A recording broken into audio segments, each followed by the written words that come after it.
Good Thursday night, world. And welcome to another episode of Band Dog Talk, aka also known as Lab Talk with the dog God. Big salute to that pole position. Young Ready Red man came in at the 5 hour mark, 28 minutes. Pole position. Big salute to you, Young Ready Red. Much love and respect. We got Cooper, man. Big salute to you, Coop. Sliding in that second time. Then we got Caveman, man. Much love and respect, Caveman. Big salute to you, Caveman. Thank you for showing us, your dogs, brother. You know what I mean? Love your pack, man. Love what you're doing over there with them doggies, my brother. Keep doing it. You know, the coach is always watching, even though the coach is always busy, right? The busiest dog man in the game. Put in the work, and more work 3 times. I always make sure to, you know what I'm saying? Watch. And I always tell y'all, I'm always watching. I'm in the back of the stands, though. I'm there. I mean, I'm not a frontline individual. You know what I'm saying? I'm the brains. You feel me? So when you the brains, you stay protected, right? You got a skull that's covering you to protect you, right? Because you the computer. So I'm always watching you guys. I'm just not in the front. You feel me? Where I'm in the front at is in the field, right? EA Sports in the game. That's me, the player coach. That's where I'm in the front. I'm frontline in the game. But you know what I mean? I'm in the background. I'm always watching y'all, man. So, okay, man, keep it up, brother, with your dogs, man. Big salute to you. Oh, man. You know how we do. Like to go over this week. But before I do, you already know what time it is. We know Caveman already got that ooh-wee and all that stuff that he provides with his genetics. Man, get that herbal sensations ready to go. Get your Swisser sweets, get your bongs, backwoods, paper planes, edibles, I mean, whatever. I mean, dabs, whatever you do when it comes to that herbal sensations, get that shit, man. Get that shit ready to go. You know what I mean? If you like your Coors Light, Bud Light, any light type beer, you like your there's so many different type of beers, man. I mean, shit, I'm not a beer guy, but you know what I'm talking about. Heineken's, shit, IPOs, all them damn beers. Make sure that shit's cold. Go ahead and crack that bitch open. Go ahead and crack it. You know, make that sound, man. Crack it because it's cold. It's ready, man. If you like your Hennessy, right? Vodka, uh, bourbons, uh, tequila. Man, get your shots ready if that's what you like to do, man. Get that shot ready to go, man. You know what I mean? And you know how the coach do.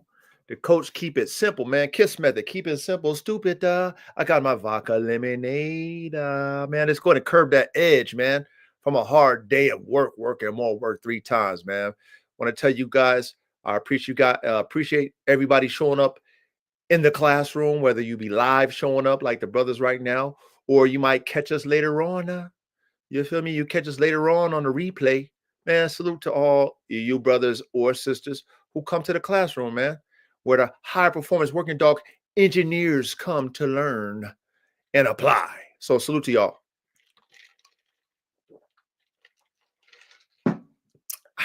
Ooh, I need that. Oh man, this weather is so hokey pokey, man. Wants to rain, wants to not, wants to be cold, wants to be, warm. So iffy. And right now, springtime, right? So everything is starting to grow. And I don't have what I think Caveman said he got like 40 acres out there in Michigan. I think you're out there in Michigan, right, Caveman? I only got 6.5 out here on a mountain in California, man. But bruh, when I look outside and I see everything growing, I'm like, oh my God, I gotta maintain all this shit. And man, oh man, everything is growing. But I praise God for the cycles of life because of course the cycles play in our life too, right? So to see, you know, from the fall to winter to spring to summer to fall to winter, to see all the cycles of life, man, I'm just grateful to be able to witness it, understand it, appreciate it. You know what I'm saying? Of course, got to deal with it, right? You got to deal with all the cycles, just like you deal with your life. You got to deal with the cycles of life in front of you. But springtime is everything is going crazy. A lot of plant sex happening. So if you have allergies, man, you're gonna get a lot of plant semen in your nostrils. If you feel me, you're gonna get a lot of plant semen in your nostrils. If you got allergies, and I've my allergies have gotten more adaptive over time, even though I mean I still get affected by it, but I've been able to adapt to them and deal with them a lot, easier than in the past. But being out here where you got everything, man, oh man, so much plant nut busting in my face. I'm not looking forward to that, but it's a part of this. It's the season, right? It's the season, and that's what it is. This week, I have decided, and those of you guys who follow me, you guys probably haven't seen any post of my Formula One band dogs. Yeah, hey, yeah, pause. Hey, pause. It's plant nut, young ready. It's plant nut, man. I mean, shit. I mean, plant nut. Come on, everybody getting busted in their face. You feel me? It's plant nut. You feel me? But yeah, pause on the plant nut, aka pollen. You know what I mean? But anyway, for those of you guys who follow me, I haven't posted any of my Formula One bulldogs. I decided to take them off the market, and the main reason is I'm not giving away my DNA. We already talked about that last week. I'm not giving away my DNA. Not not this shit. You know what I'm saying? Nah, sorry. So, for all the inquiries that I get, hundreds. Okay. Like I said, I'm not new to this dog man life. You know what I mean? Y'all know I do this full time. I'm not new to this. So I got a list of people who want my dogs, lists, plural. And I get multiple people's daily asking me, inquiring about my puppies. I get that. I mean, this is, I'm not new to this shit.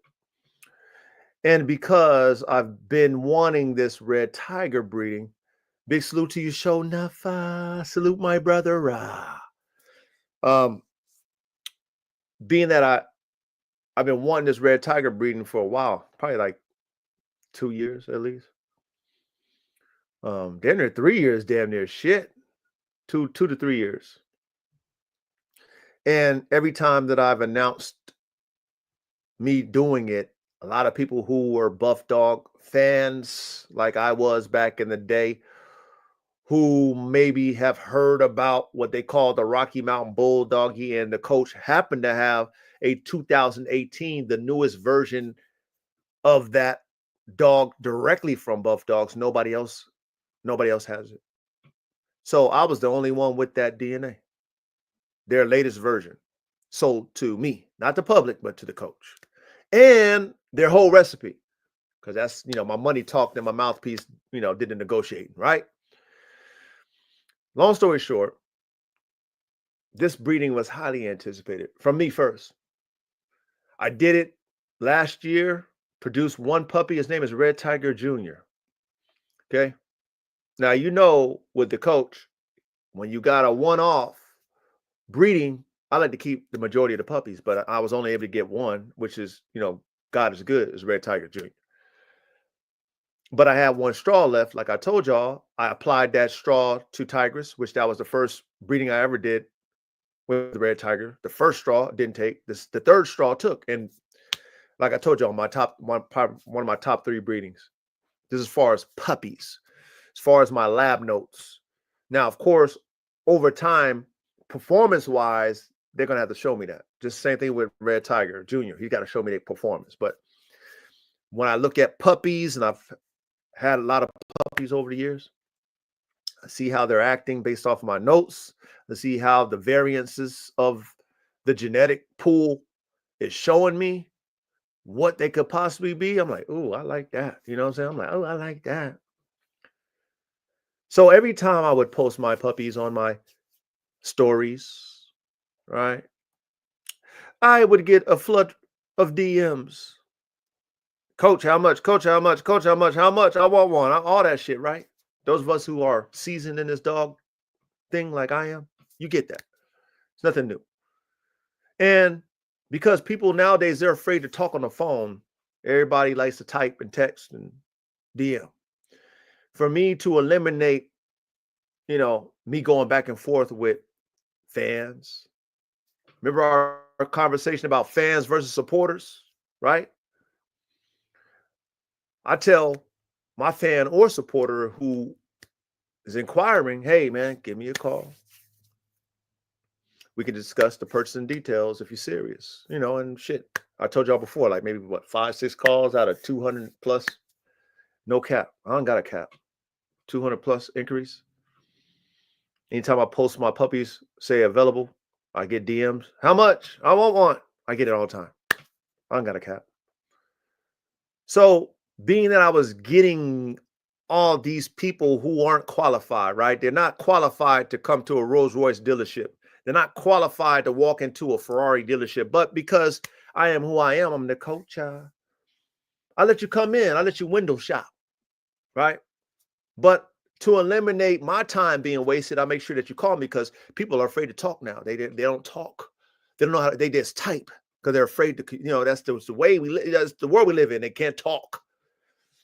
So I'm like, look, if you serious, you're gonna call me up, and then we can talk. And maybe if I see you serious, you got a couple of dollars, and you know what I mean. I might work with you because that's what we do, right? We work with our supporters.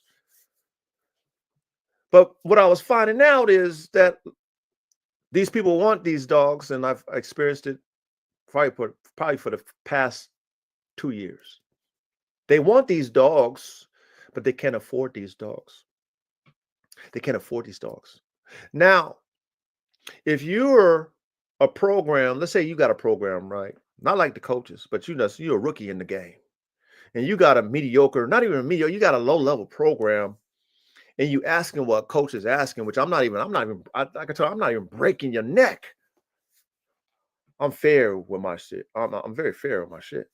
Those who have, purchased dogs from me, they know I'm fair. They respect how fair I am. But if you're an individual in this dog game and you new to it, you ain't got the skin in the game, you got the investment, the money, the mindset. You are not the coach. You can't expect to get what you asking. You can't expect it. You're not, you can't. But I can though. See, I can. So when I'm not getting what I expect, then I do what I'm supposed to do to protect my brand as Formula One and my DNA. Because I know no one has it but me. I know this. So instead, right, this week I said, instead of, blessing the people who was on my list that I called, didn't have any money, right? Oh, coach, oh man, this, you get your excuse, whatever. It is what it is. I'm not here to judge you. All these inquiries, 200 plus. Coach, I want one. I want all this shit. Call me 6 phone calls. I'm like, look, I got three of the 9 puppies going to great programs. This being my top 3 litter, and the last straw of Red Tiger, the last direct, which is still it's a piece of my puzzle. You know what I'm saying? That don't make my Formula One band out. That's just a piece of it. I wanted the DNA. I got it. Tigers blessed me with a 9-piece. 3 of them went out. The rest of them is mine. I'm not getting the number that I want. I'm not pulling my pants down for this shit. No. I ain't doing it. And I can stand on that. I can stand on it. Not everybody can stand on that. You feel me? Not everybody is the coach. But I can stand on it. So I said, you know what? Nobody getting these. It is what it is. I'm not going to let somebody come over here. Oh, man, all I got is a stat coach. All I got is this. All I got, you ain't getting this. You're not getting this for that. Because what's going to happen is when you have a litter like this, and like I said, I told y'all before, this summer when the weather get nice, we're gonna be showing and tell. I'm gonna be showing and telling. I'm gonna be flexing so hard on you. I'm gonna be flexing so hard on the dog world, because it's gonna be my shit. I'm gonna be showing y'all my shit. I'm gonna be flexing so hard on niggas, but I can do that though because it's mine. But anyway, I'm like, man, this is the top 3. This is the last red tiger. Like nobody got this. I'm keeping everything. So I'm keeping the rest of them. I'm keeping them, man. They're mines. So then when the world, which they will, because they always watching me, the haters, the naysayers, the spectators, they all watching the coach. When they see that, dog, that was them puppies, yeah, that's them puppies, you broke motherfucker. Yeah, you could have got one. Yeah, yes, you was so-called waiting. You didn't have your money right.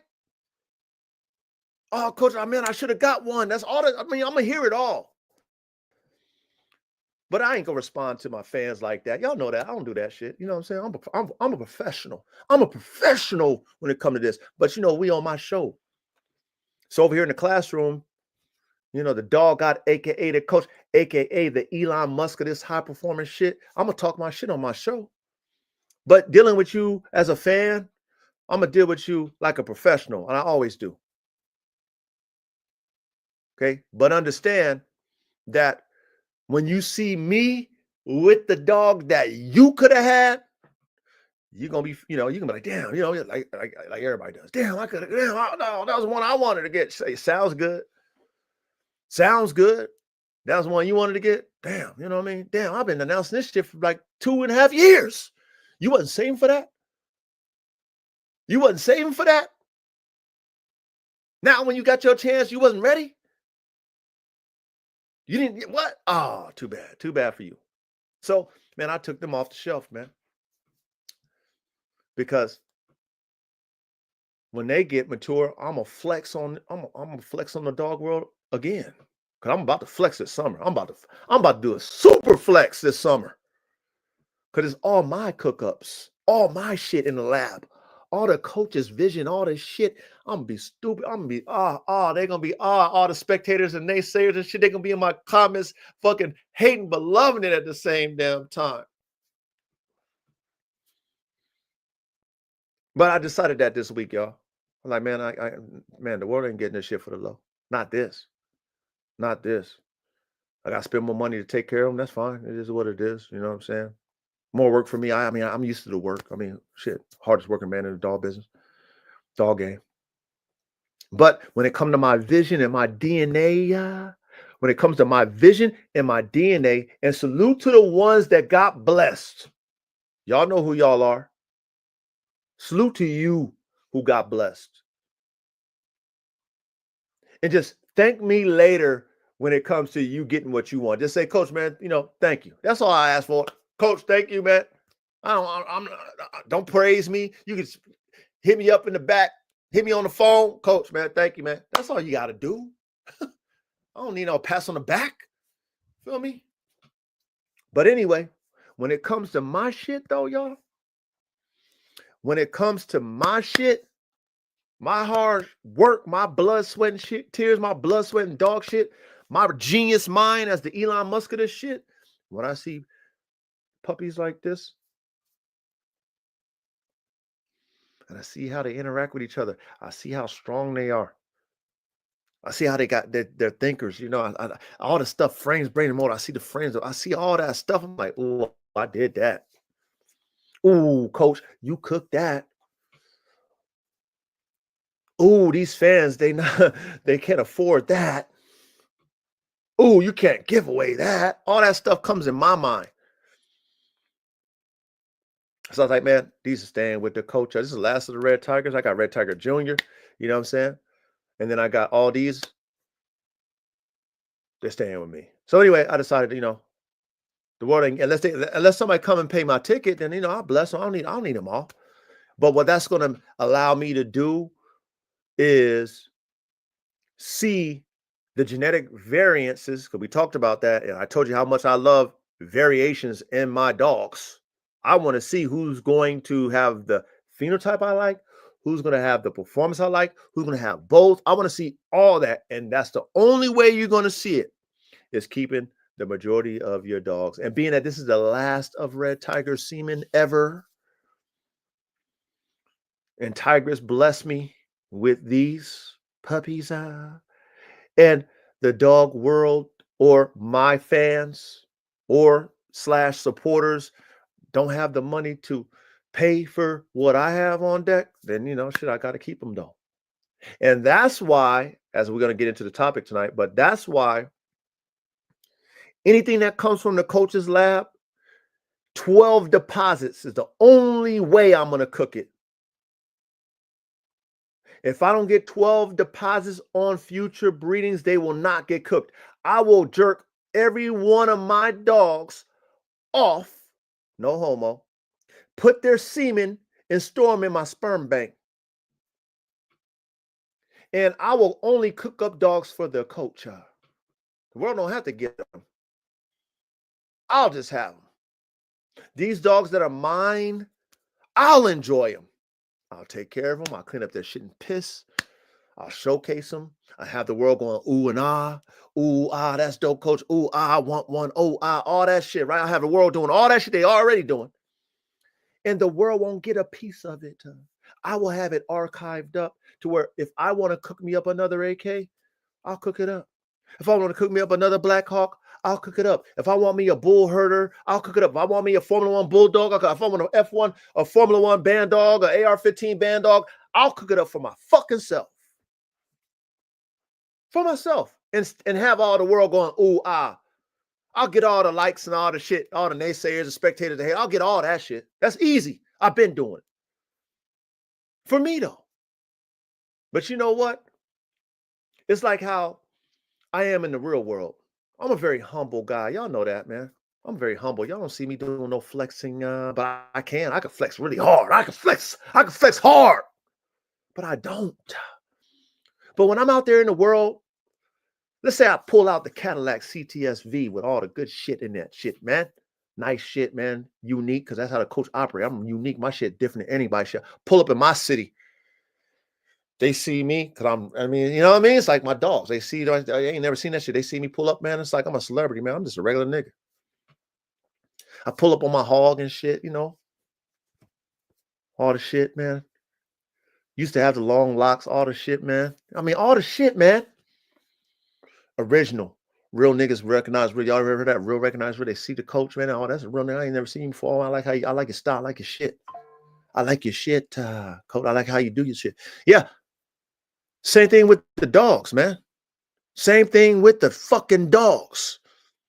If I pull up in your face with an AK, a dog that you ain't never seen before like that, and that's intense, fast, strong, and I didn't even produce him, but I picked him, though. I promoted him, though. Then you oohing and ahhing about AK, then I pull out his sons and his daughters, and you're oohing and ahhing. Come on, man. Come on, man. That's who I am. Okay? The dog god, aka the coach, player coach, right? Player coach. Okay.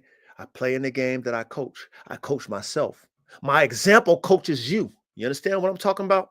I coach myself, player coach, and then my example of myself in the field being coached by the dog god, aka the coach, coaches you, because you get to watch me do what I do. I'm like, damn, I shit down. That shit dope, man. Coach, I like that play you ran, coach. Let me run it.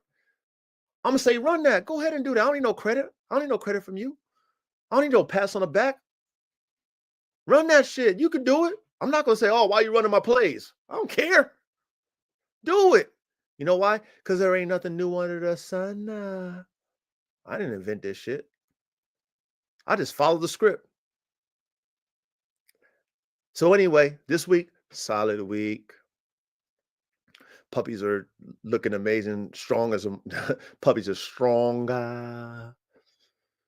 You know what I mean? They over there wrestling and testing and getting it in. I gotta, correct them. I already got to get them to, in their mind, like, hey, man, y'all you're getting your drive. Y'all getting too crazy now. But I love the fact that I put brains in my dogs. I love that. I love that. I love that fact that when I talk to them, they understand what I'm saying, energy wise. They understand when I can put a certain frequency out there, they know what time it is. I love that. Ooh, I love that. Getting some, weather's going to be shifting soon, so it's going to be, back to spring training and getting the dogs back into condition and taking that old fur off and get ready for the show and tell. And, like I told y'all, showcasing my productions. I'm so excited to show the world my shit. Ooh, I'm so excited. But I'm looking forward to the weather to shift, you know what I mean? So I can do that, you know what I mean? But I digress. Cheers, y'all. Cheers. Good, solid week. Puppies are amazing. Um, Puppies are off the market unless I get the money that I want. Like I said, I'll keep my own shit, and then I'll flex on all the ones who was broke as fuck and wanted a dog. They went into the Rolls Royce dealership. You know what I mean? They went in the Tesla dealership, wanted the fucking Cybertruck. But fucking had a used 1990 Honda Civic money. What the fuck? What the hell you doing up in here? The fuck you think this is? Cheers. And like I said, I could talk like that. I can talk like that. Okay? I got dogs that I created all over the United States, all over the world, that I created. Not nobody else's bloodline piggybacking off of other people's shit. No, this is the dog god shit that people spent their money and say, you know what, coach?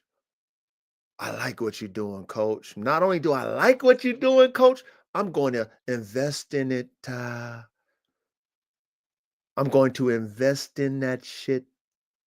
Coach, what you want for that? That's all you want, coach? Coach, that's it? Coach, I would have paid. Woo, woo, woo, woo, woo. Okay, yeah, no doubt, no doubt. Respect, you know what I mean? And done data. See? So I'm established already. I can demand what I want. I can pull back my breedings if I want to. I can say to the dog world, y'all ain't getting none of this shit. Matter of fact, I'll just flex on you with the shit that you could have got. That happens a lot with me, though. Damn, I should have got that dog, coach. And salute to my, you know what I mean? Like I said, come on, y'all know how I deal with y'all. If y'all fuck with me, y'all know how I deal with y'all. I'm the coach, man. I'm a diplomat with this shit, nigga. I gotta dim my light. Okay, I dim my light on purpose because I want to be relatable to my fellow dog men and dog women. I don't want to outshine y'all motherfuckers because I can. But instead, I'm relatable. I let you come. I let you interact. I communicate with you like we're on the same level. That's what I do. I do that. I do that out of respect and out of love because I'm a coach. See, I'm a coach. So I have to do that. I got to be relatable. I'm dealing with players. But see, you're dealing with a Hall of Fame ass coach that's still in the game, right? You're dealing with a Hall of Fame ass dog man that's still in the game. I'm not retired. I'm Hall of Fame in the game. Still changing the game. Still developing the game. But letting individuals who are not even in the game interact with a Hall of Famer. Let an individual who's inspiring to be at my level interact with me, sit at the table with me, communicate with me. Yeah. How many people on my level do that? Most people on my level got a chip on their shoulder. They're like, nah, you don't qualify, little nigga. You can't communicate with me. You can't, I mean, you don't qualify, little nigga. not the coach. Coach, let everybody come and have a seat at the table, even though you don't qualify. I run a table right now every Thursday night. This is for top tier engineers, man. This show is for top tier dog men, dog women with top tier type minds that think outside the box to create a circle. That's going to be our show next week. Thinking outside the box to create a circle. But we're not going to, we're going to dig into that next week. But most motherfuckers won't even communicate with you. They're not going to give you game. Coach giving y'all game that you can apply right now and get results. Okay? I'm giving you game verbally on Thursday nights, but my example is showing you that. Right? What I'm doing in the field as a dog man is showing you that. But most, come on, man. Most of these dog men and dog women, they prima donnas. They too big. That's not me. I'm humble, man. I'm rooted. 1, 2, 3. 3 times I'm rooted. I know where it comes from to be a seed and grow. I know how hard it is. I know the blood, sweat, and tears, blood, sweat, and dog shit. The coach knows all that. Yes, I do. So when I see a young brother or a young sister hit me up, they communicate with me, I give them a shot, man. You know what I mean? I give them some game. I don't stiff arm them. But you know what? Sometimes I think to myself, the old saying that nice guys finish last, I'd be thinking about that shit. I think about my temperament. I think about Jesus Christ. How Jesus, if they slap the right, you give them the left, to turn the other cheek, right? And a lot of people see that as a weakness. They do. And because I understand that parable that Jesus talked about, it wasn't a literal thing, it was a parable, but I understand it. And I do understand that nice guys finish last. So, I guess I'm a pretty pleasant guy. But you know who I am? I'm vicious with a smile. I'm vicious with a smile. You understand what that means? You know what I do to individuals who I love and care for? You know what I do? I do the takeaway close. Instead of getting mad, getting sad, I just take myself out their life. That's what I do to individuals who do things to me that they shouldn't be doing. But as I digress, tonight's show is going to be a great show, you guys. Okay? I'm going to put it on the ticker because I know my brother, Young Reddy, going to say, Coach, man, make sure that shit is running on the ticker. So I'm going to make sure that shit's running on the ticker tonight. Okay? So let me put that shit on the ticker right there. All I'm going to say is this before we get on this subject tonight. Having somebody like me, the dog god, aka the coach, aka the Elon Musk of high performance working dogs. Reason why I say I'm the Elon Musk because I think outside the box to make a circle. All the old guards that I still respect, because the coach gives respect to everybody, even though you don't deserve it. I'll give you respect. All the old guards that's stuck in a box because they created it and they don't think nothing can go past it because they're not humble. They don't understand that, you know what? The ancestors before you made something more advanced than you did. And the powers that be that conquered them, destroyed their fucking knowledge and took it and hid it. So things that came from your DNA. See, coach knows this already. I mean, shit. I know this type of stuff. I come from the essence of creators. But the reason why I call myself the Elon Musk of this high performance dog shit, because I really think about how to make dogs better. I really think about it. I really take notes. Remember how the coach tell y'all niggas to take notes? I do. And I studies I analyze. I have visions and dreams about formulas. I purchase the right dogs to hopefully be able to create what I envision, right? I don't follow other people unless what they have is what I want to follow, right? If somebody's doing something that I'm like, ooh, damn, I didn't think of that. Respect. Do you mind? No, man, go ahead, coach. Boom. I'm gonna run the play because I already know ain't nothing new under the sun. I don't know everything, right? I believe in the supercomputer. I believe in that because I don't know everything.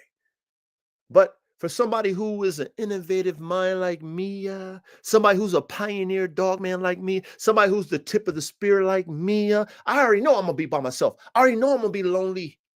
You ever heard the term "it's lonely at the top"? I already know that shit. That's my whole life. That's my whole life, y'all. But as I digress, let's get back into the topic tonight. What are we doing to advance the performance dog? Right? Are we trying to create the past or create the future? What are we trying to do, y'all? Right? And like I said, respect to the OGs, the OG dogmen who were like us in their day. And they created dogs that some of us admire and worship. Salute to them. They didn't have the internet like we did. Okay? They had their vision, their calculations, their notes. They had their experiments. They had their checks and balances. They created the dogs that we love today. Okay? So salute to them. Now, they wouldn't have advanced the dogs that we love today if they was thinking about the dogs back in their days, back the dogs that they was jocking. If they was on that shit making dogs like that, they would never be the dog men of today, or excuse me, of their day. Excuse me, let me correct that. Of their day, they would never be that. Right? So me being a pioneer dog man, me being an innovator, me being in my own lane, me being a creator of dogs, plural. Me buying multiple different type dogs so I can create with them. I'm not trying to create the past. I'm trying to create the future. You understand what I'm saying? I'm trying to be like the dog men that I respect. The ones who thought like me, who accomplished what I'm trying to accomplish, who are in the dog man or dog woman Hall of Fame. Salute to them. Salute to you guys or gals. I respect that. I respect you. See, it's easy for us dog men and dog women to copy somebody's formula. And if that's what you want to do, you already know the coach ain't knocking none. I'm not knocking nobody. I'm only speaking from my voice. This is my classroom. I'm speaking as a professor. I could talk, but I'm not knocking nobody. If you want to follow somebody's formula, do that. Do that. If you do their formula well, maybe even better than them, salute to you. Really, salute to you. However, this classroom is for the Elon Musks of this shit. We're innovators. We think outside the box to create the circle. What about this? What about that? What about this? What about that? What about this? We always question this shit like that. What about this? Let's try that. Let's try this. Let's try that. But we're doing it mathematically, genetically. That's how we think over here in this classroom. Because I know that's how the coach thinks. Then you let God do what he do, right? You use your finite human mind to take God's creations and mix it up, and then you let God produce what your note says. And then you get either a dud or you get voila, wow, oh, wow. That's what you get. But like I said, what are we trying to do? What are we trying to do? And I'm grateful that ever since I've been on my mission, If y'all look at my channel, and I said I don't really post a lot on YouTube. I just do this live. I was talking about hybrid vigor a long time ago. I mean, ain't nothing new under the sun, y'all. But years ago. I am grateful for the OG dog, especially in the game dog world. I already told y'all, salute the schoolboy. There's another OG that I listened to today, man.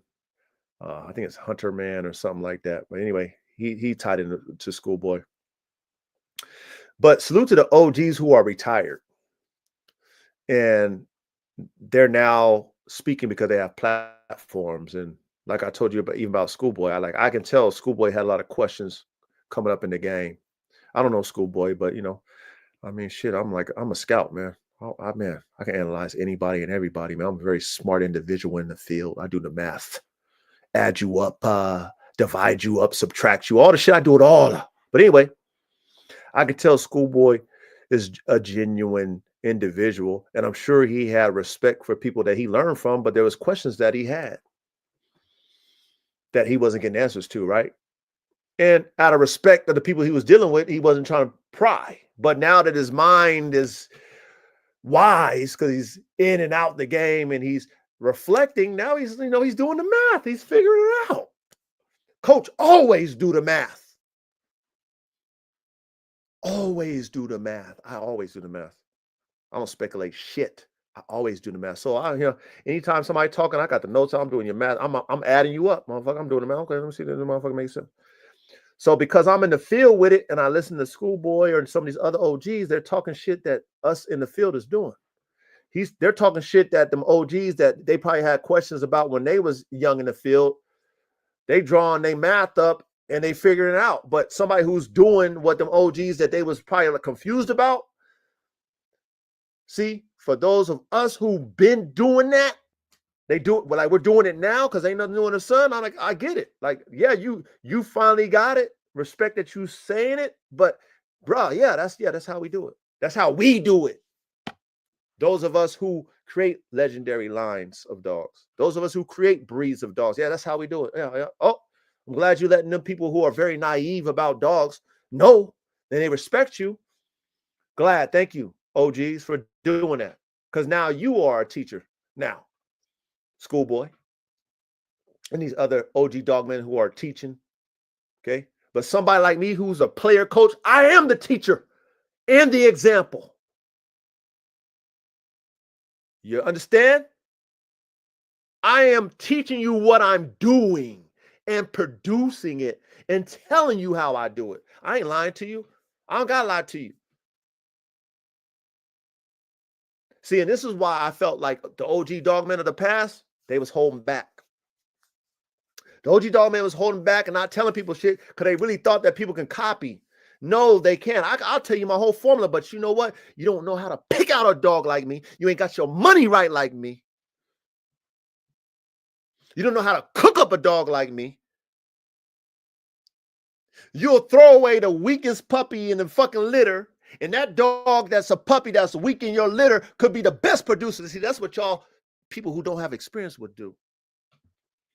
The old timers, right? They didn't have a plethora of DNA to choose from, like the Kocha. So they would keep their whole litters and just breed them because that's all they got.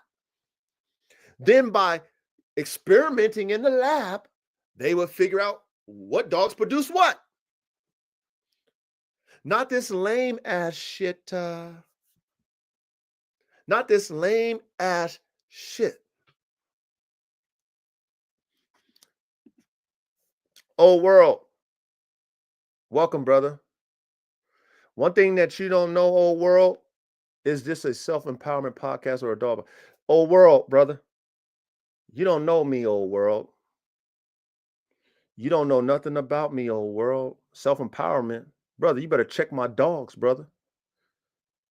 You better check my dogs, brother. Self-empowerment. Really? This is the Dog God podcast. Did you read it? The Dog God TV. If I'm flexing on you, if I'm talking with authority, then you can leave, brother. I have the right to talk like this. Old world Connie Corso. You better check my dogs. That's why I talk like this. And this is my show. I mean, why would you be questioning another man's show, brother? Real talk. You should be respecting it and just having an ear to hear and listen, because you're on my show, right? And if you knew my program, you knew me, you respect what's coming out of my mouth, but you don't. Obviously, you somebody new, because it's the first time I ever seen you on my show. Maybe you watched it before, and I respect you if you have watched my shows before. But brother, when you put in the work that I put in, you spent the money that I spent, you got the DNA that I acquired, you produced the dogs that I produced, you sold dogs all over the planet that you created. You feel me? Yeah, you be self-empowered too. I sell my dogs. And nothing against the Cane Corso old world or any other breed, but I cook up my dogs and sell them. I make dogs. So yes, I am self-empowered. And yes, this is the Dog God podcast, not just a dog podcast, brother. So welcome. Thank you for showing up. No flex, no, no hate, but I mean, I'm passionate about what I do, or maybe you're not passionate about what you do, old world. Maybe you're not. I'm passionate. Okay. I am very passionate about what I do. Okay. I sacrifice a lot to do what I do, old world. And I've accomplished a lot. Still got a lot more to accomplish. I got a lot more visions and dreams and etc. But it is what it is. But brother, hey, brother, welcome. Thank you for showing up. I just answered your question. Hopefully you're not offended by my passion. But it is what it is, man. You know what I'm saying? Yes, I am self-empowered, brother. I am. Because I am a one-man band in the field, brother. Are you? I do everything myself. I don't got a yard boy, a yard girl. I do everything myself. I spend a lot of money on my dogs. Lots of it. I take care of dogs every day. No days off. No days off. No days off. I have the passion of the Christ when it comes to my dogs. You know about Jesus Christ, old world? You ever watch that movie, The Passion of the Christ? I got the passion of the Christ when it comes to my dogs. So yeah, I guess I am a little bit self-empowered, man. But welcome. But I'm going to drop the link. And welcome to everybody in the chat. Welcome to anybody in the chat. And I'm going to go ahead and, hey, old world, ain't no hate, brother. You know what I'm saying? You asked me a question, I just answered it, man. So, don't think I'm coming at you, brother. I don't do that type shit. You feel me? So yeah, I'm gonna drop the link to those who are qualified, and we're gonna cook up tonight, man. We're gonna cook up tonight. Oh yeah, this is a great subject, and we're gonna cook on it. Yes, we are. So here we go. Let me make sure I drop that link for those of you who are qualified, and you can come up on the panel and talk your shit. All right.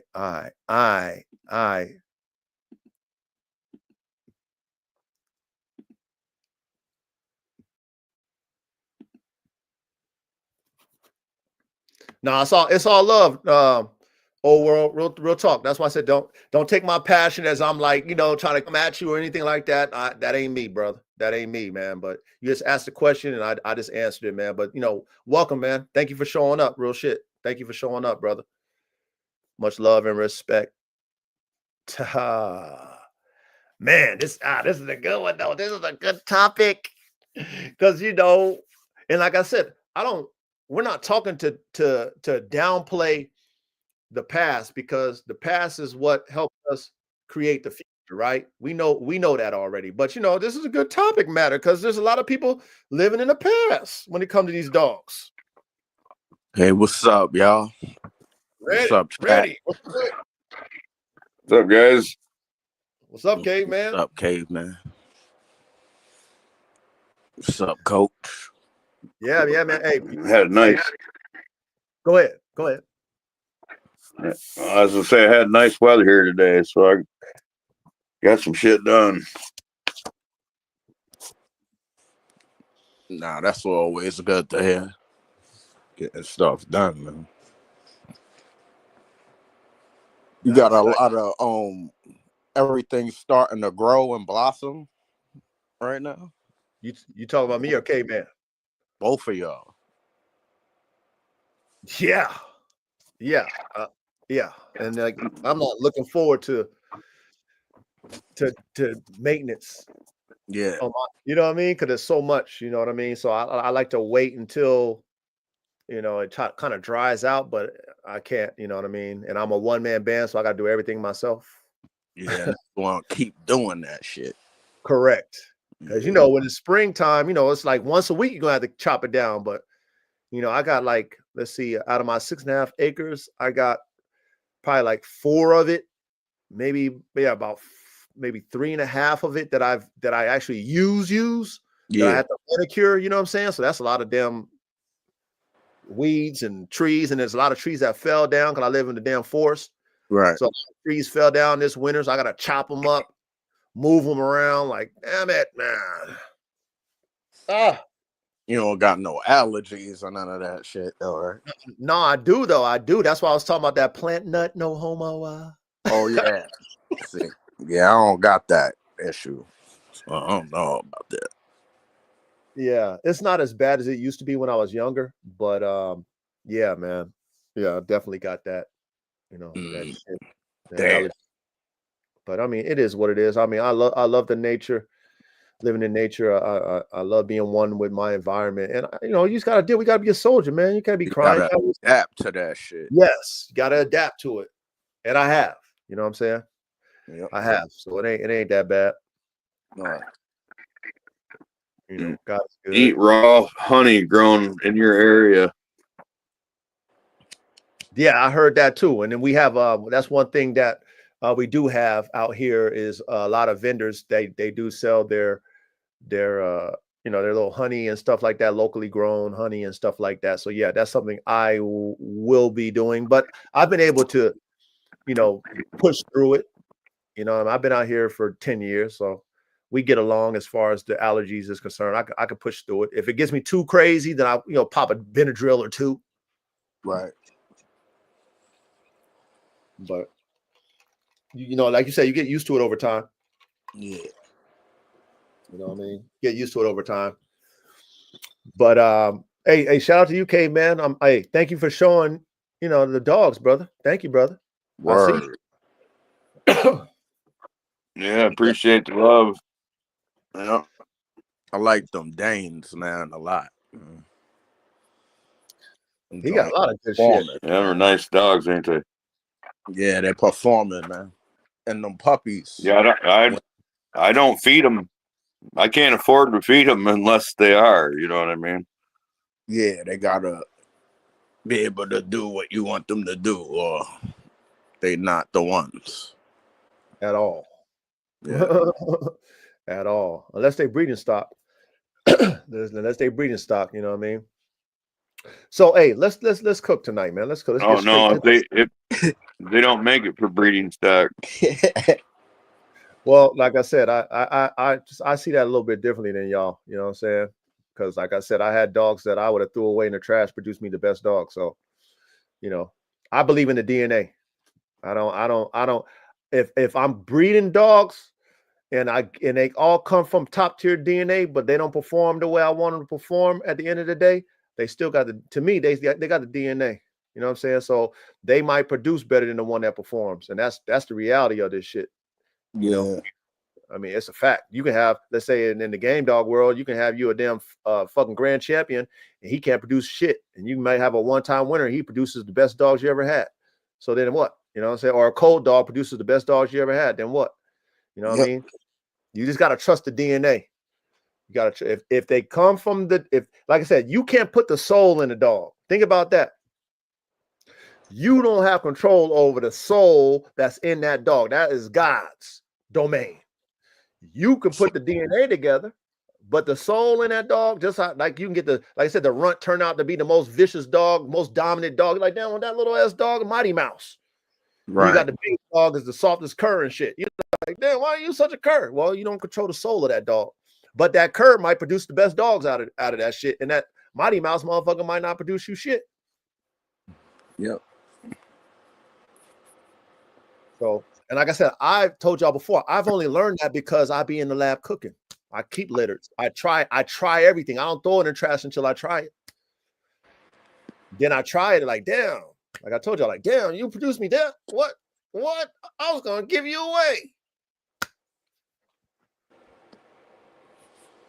So, but anyway, let's get on this topic, man. What do y'all feel about this, man? What are we doing to advance the performance dog? Okay, are we trying to create the past or are we trying to create the future? You know what I mean? Like, who want to elaborate on that first, man? Shit.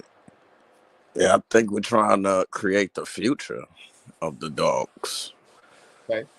We're trying to build the next performance. We're already you're already at the performance dog, the top tier performance dog.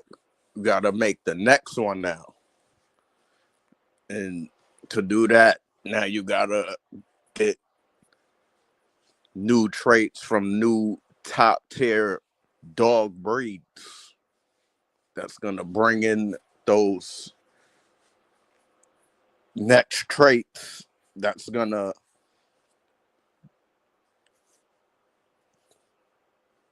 what I'm gonna say that's gonna take your dogs to the next level. Yeah. Well, like Caveman does, you know, he Caveman. Well, you know, correct me if I'm wrong, but I know that you mentioned how you create your family of dogs and then you build your traits off your family of dogs. Is that correct, Caveman? Yeah, basically, whatever I think each dog or family group is missing from perfection, I look for another dog that has that plus all the common traits, you know, like temperament and abilities, All right. as what I'm breeding, but to add in whatever's missing. So, I mean, that's the name of improvement, because you can have dogs that they perform perfectly fine, but is that the best They're that not you can perfect. do? You know what I mean? Not perfect. Right, they're not perfect, but I mean, they're up to standard. They're top Right. performers even, but they're not perfect. right. You know, and there's always that line you're teetering on between too heavy and too thin. You know, you're breeding agility, so they get too light, and then you're breeding for power and stopping ability, they get too heavy. So there's always that balancing act and going back and forth and adding a dog that's too heavy to the dog that's too light. You know, keep So that let me ask balance. you, so let me ask you guys this. Why does it seem that a lot of people who I guess talk about dogs, they talk about dogs from dog men who created bloodlines from the past, and they talk about those past dogs like those dogs are right now, and why are they not talking about dogs that are beyond those dogs of the past? Like, why do we rarely hear people talk about new shit that's better versus what shit was back in the days? You know what I'm saying? Like, why do y'all think that that's what's happening? Is that all they can hope to produce, is what the dogs were back, you know, 5, 10, 20, 30, 40, 50 years ago? Or do they don't have the vision like those dog men who created them dogs to create dogs that are talked about today? Like, what do y'all think about that? They don't got the vision. Well, They just want to pig. they haven't made their own name. That too. But you have to create the Well, dog to I make guess the in the name, game you know what dog I'm world, saying? they don't want to make their own name. Yeah. Their own name's not gonna get them the top tier money that they'll get from piggybacking off of the old time breeder. But that's backwards, though, right? Wouldn't you say that's a backwards play? Yeah, You want top tier. Yeah, you want top tier notoriety as a dog man or dog woman, or you want top tier notoriety for your dogs, but you didn't put in that groundwork to build yourself up to a level to demand that, right? So yeah, I agree with that. They don't want to wait. No patience. Yeah, no patience. It's crazy, man. It's very backwards. And if we, not us, but let's say the dog world in general, performance dog world, if we're always reverting back to the past to get our, notoriety and our confirmations and all those things, then, how would we ever advance the performance dog? Like, you know what I mean? Like, We won't. it will never happen. Nah, it won't. Like, you will never get a LeBron James thinking about, Jordan. Larry Bird or somebody like that. I mean, like, for real, like, Jordan is a freak of nature. So just like, he's a once in a lifetime, just like a LeBron is, right? So we could put them in the same category, right? A LeBron and a Michael Jordan, but those are freaks. And we know how hard it is to produce freaks. So that's very hard to do. If you're a dog man that can keep producing freaks of nature, then you're gonna be rich. And we already know that fleets us all the time because, like we said, we want to make dogs better, But like I said, a lot of these I can't even say new dog men, but a lot of people who were set in the old ways of thinking about dogs, they don't think like the people they worship and the dogs they worship. They don't think like them. That's why I feel, to me, that people in the dog game, especially performance dogs, they still talking about dogs of old versus like, what do we have today that is better? Why aren't we promoting it that way? Because, like I told y'all before, like everything else in our society promotes that way. Yeah, your OG cars and shit like that. You got some 1967 Chevy or whatever it might be. You got some OG cars that's mint condition, no miles. People just kept it up there. It's a collector.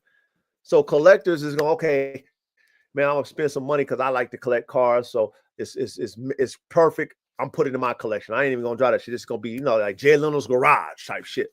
Okay, that's a small percentage of people. But the majority of people want that new shit. Yep. Faster.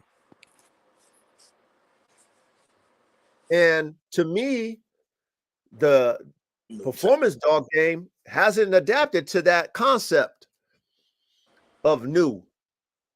And if you were a dog man like me, and like I was telling you, Caveman, if you got some dogs that you like, males, you better collect your seeds of them like you collect your seeds of your herb. You feel me? But if you a dog man and you got top tier dogs that produce, you better stack as much straws as you fucking can. Because finding dogs that produce those genetic characteristics that you love so much and they pass them on, those are few and far between. That's a fact. So when you have dogs that can do that, collect those genetics, because then you can experiment with it to make it better. Okay? Experiment with it to make it better. Right. But at the same time, I don't think that the performance dog world really understands that, because I don't really hear too many people talking. I don't hear no new shit. It's starting to shift, like we talk about. It's starting to shift a little bit. A lot of, there's a few people talking about how we talking, but it's very few. Yeah, it's not loud enough yet. And we have all the information, right? We have the internet. We have all the information. Like I said, we got Schoolboy. We got, all kind of dog men who just like, they ain't doing dogs no more. Now they can talk that talk. They telling you, hey, these dogs this way, cooked up this way, cook up that way, try this, try that, But that's not what's being talked about, really. It's because they've been doing it so long. They probably scared to step out the box and do something new. Because they're going to be probably called some names or something.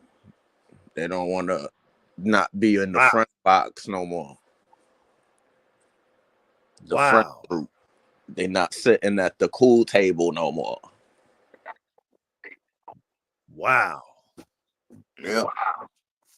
That holds a lot of people back right there. Yeah. Wow. So then of course that's the reason why the performance dog is not really, getting the money that it should, not really getting the notoriety that it should, is because, like you said, people want to be in the acceptance crowd. If it's popular, people accept it. People gonna pat you on the back, give you an applause. You're gonna ride somebody else's wave that aren't even pushing the wave anymore. That's accepted. But then that means there's no advancement in the performance dog. Exactly. Like there's no advancement because we're worried about what other people think. We're worried about, okay, like you were talking about, making money off of bloodlines that are already established. And we talked about these bloodlines and how watered down they are. And, always keep it simple. I like that KISS method, right? If that dog that is that line or that formula is not within the first 3 generations, that's just watered down. That shit ain't no blue magic, nigga. What did Frank Lucas say? That's not blue magic. It's not. Nope. If that dog is that blood that you claim is not in the first 3, top or bottom, or top and bottom, that's a watered down. That's just diluted. That ain't no raw. That's not the raw. Yeah, that's not that family no more. It's the family, but it's not the raw that what you claiming it is, right? It's not of that essence, right? That And like pure. I said, those dogs are, that pure, exactly. You know what I'm saying? It's not potent, right? But again, that was a different time back in those days. Now we can cook like that now and not destroy it now because we got all this technology, we got all this knowledge. We can, as dog men or dog women who know how to cook, we can cook and still make it pre-potent enough to still be in the front and not destroy it because it's just heavily inbred or heavily line bred because I gotta keep it, you're destroying it. No, there's a formula to it.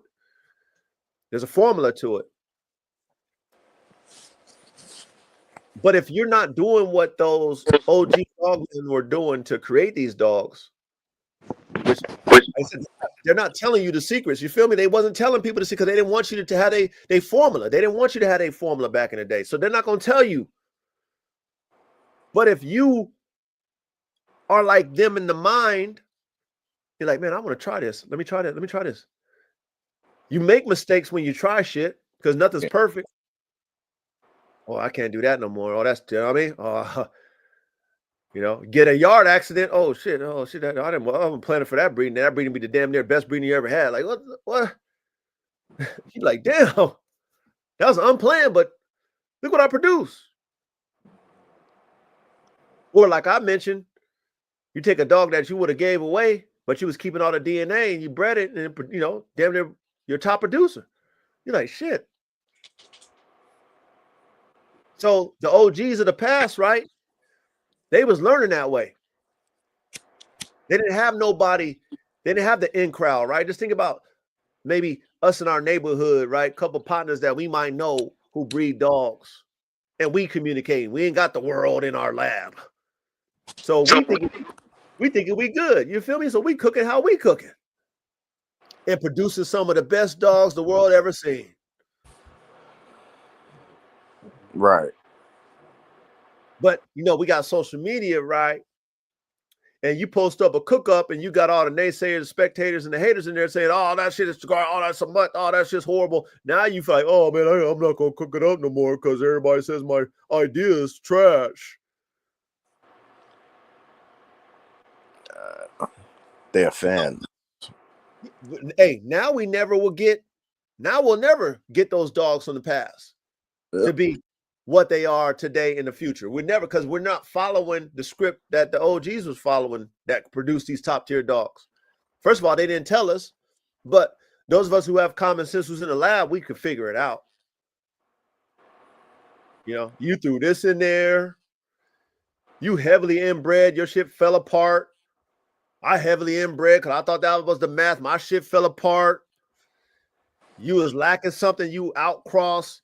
You was lacking something. You took a whole different breed, threw it up in there. You see, a lot of people who don't know about cooking, you got a dominant dog, you can cross it with a whole different breed. And if that dog is dominant, like I said with AK, he's dominant. He dominates his litter. He has he'll throw variances of himself, but he dominates that shit.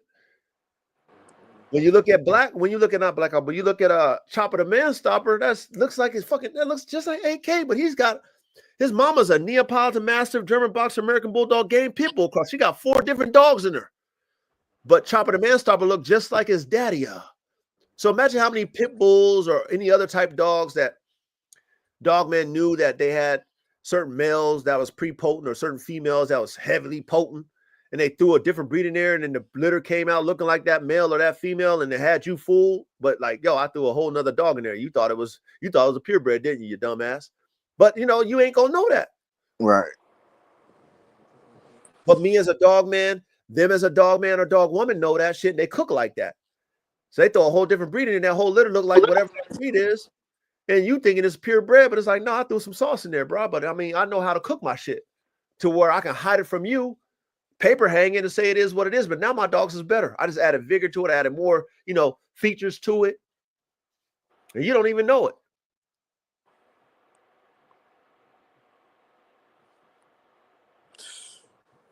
That's what it's about.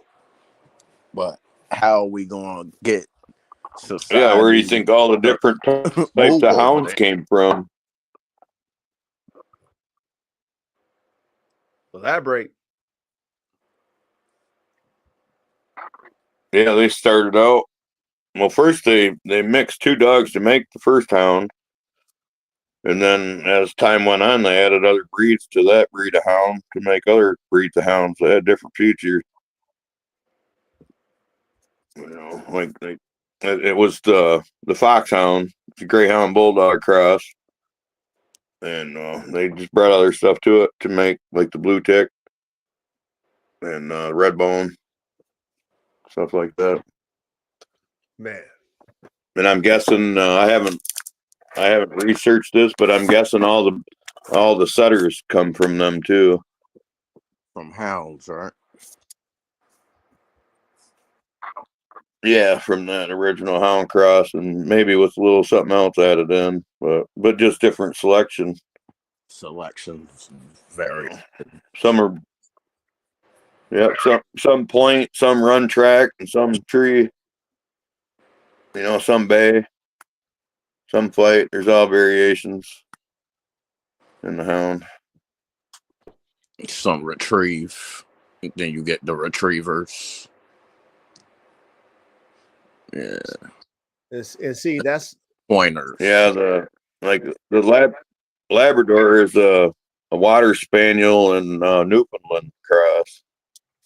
See, I didn't even know that. And poodles are a retriever. But you see, you're mentioning crosses for a reason. They're cooking to add these traits, and this is how you make certain dogs perform better than their original.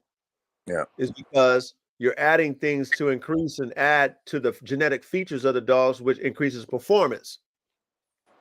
So, if if we had a regular hound and we're cool with it, but it's like, okay, but damn, I want this hound to do more. Are we just gonna keep breeding the same way and expect more? Hell no. Hell no, we're not gonna think. No, we're gonna like, okay, well, let's cook, let's try something. We'll get in the lab and we're gonna cook. Mm-hmm. Now, when you get into this, this is where it gets sketchy, right?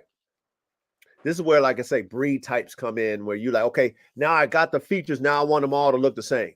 This is where I feel that performance dogs get fucked up. This is just my opinion. Now, everybody has their own opinion. This is my opinion. Now, because I love variance in my genetics, what I mean by that, again, as I elaborate on that, is I love all the genetics in my dogs. Everything that's in it, especially if I got a piece of it and I know what it is, I want all of it to play. I don't want nothing to go dormant. That's why I like vigor so much. I like that explosion. I don't want to get concentrated and all my dogs start looking the same and acting the same. I don't like me. That's me. That's me. But at the same time, when you breed standards and you breed, let's say, certain breed types, then you start concentrating the shit because it's got to all look the same. It's got to all be the same. That's cool. That's cool. That's fine. That's fine if you want to do that. Now, if you're trying to create these freaks, these LeBron James, these Michael Jordans, they're not going to be the same. If I'm breeding a litter, I need to have me maybe, man, God, please give me one. But man, if I can get 2 or 3 freaks out of there, man, I'm a winner. All the other ones, hey, all the other ones, cool. For y'all like want an advanced pet or something like that. Y'all wanted a cool working dog, take those. I want the freaks. I want some shit that, can you believe that we cooked this bad boy up? Like, that's what I want to say to myself or my brothers who cook dogs up. Like, can you believe I cooked up an AK? And we like, I can't believe you cooked up the AK. Like, that's what I get excited about being in the lab. Yeah, that's the future right there. Yeah. But that's not how today's performance dog men or dog women think. They don't think like that. They're not, they don't go in the lab to make dogs perform better. They're not engineers, right? Like, think of your dog like a performance vehicle. Put all the features in it. If the dogs can't breathe, like when I'm trying to do my Formula One bulldogs, I want bully type bulldogs that can breathe like pit bulls. It's going to be hard to do, but I want to do that. I want them to have on-off switches. I want them to be extreme but correct. I mean, there's a lot of things I want to do, but I mean, I can't cook the way, for example, I can't cook the way Red Tiger was cooked because they don't produce those type of dogs I want.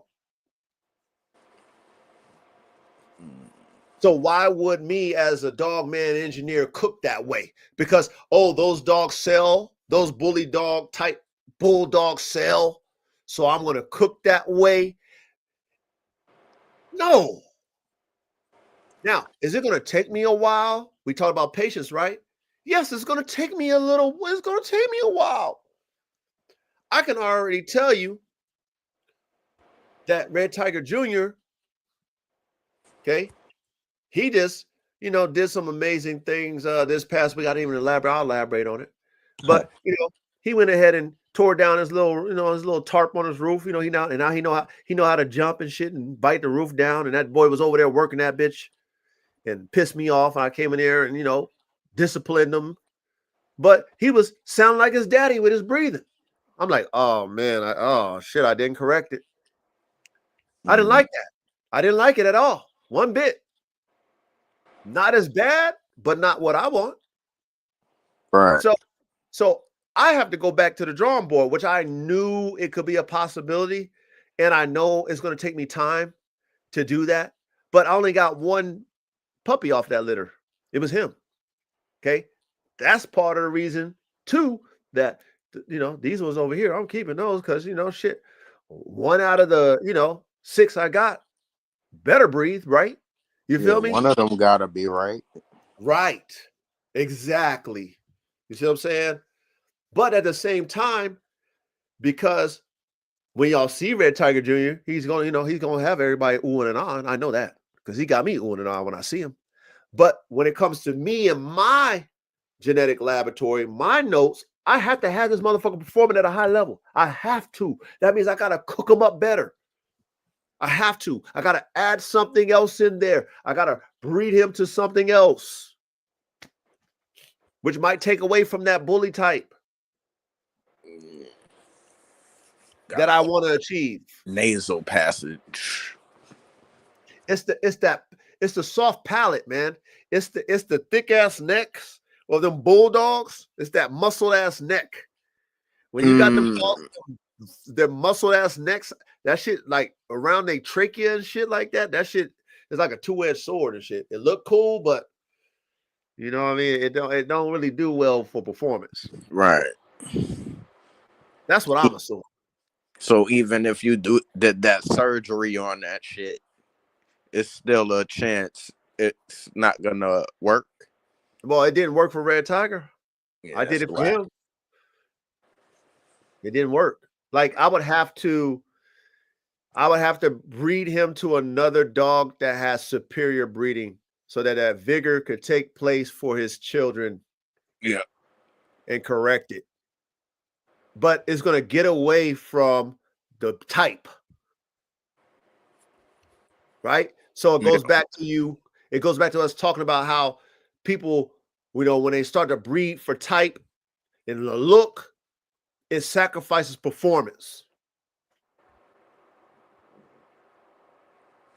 Right. And I don't want to sacrifice performance over look, even though I want it all to play. But it's going to take me time to do that. It's going to take some time. I know this. I'm not new to this, but I'm willing to go through the process so I can create that. I'm not going to just say, okay, well, shit, them bully dogs sell, and I need to pay for these dogs. What people buy what they see. I sell it to them. They're probably not going to work it like me. You know what I mean? So it probably won't be a big deal for them who owns it, but for me, who claims to be Formula One of this shit, you know what I mean? If I got a car that I know can go 200 miles an hour, but then when it hits top speed, that motherfucker blow up, I'm gonna feel bad to sell it, even though you may never take it to 200. See what I'm saying? You may never drive that bitch at 200, but because I cooked it up to be able to drive at 200 and not blow up, but it blows up, I feel bad. I feel bad, like, oh man, nah. That ain't gonna work for me. Nah, Yeah. even though you're like, Coach, this dog is the greatest dog. I only took it at 80 miles an hour. I only drove it at 80 miles, but I'm ready to go 200. And what I see in Red Tiger Jr. is he like his daddy. He want to go 200. But he do got an on-off switch. So I did do that. God is good. But that breathing, I didn't like it. I didn't like that breathing. I didn't like that one bit. I was like, oh, I failed.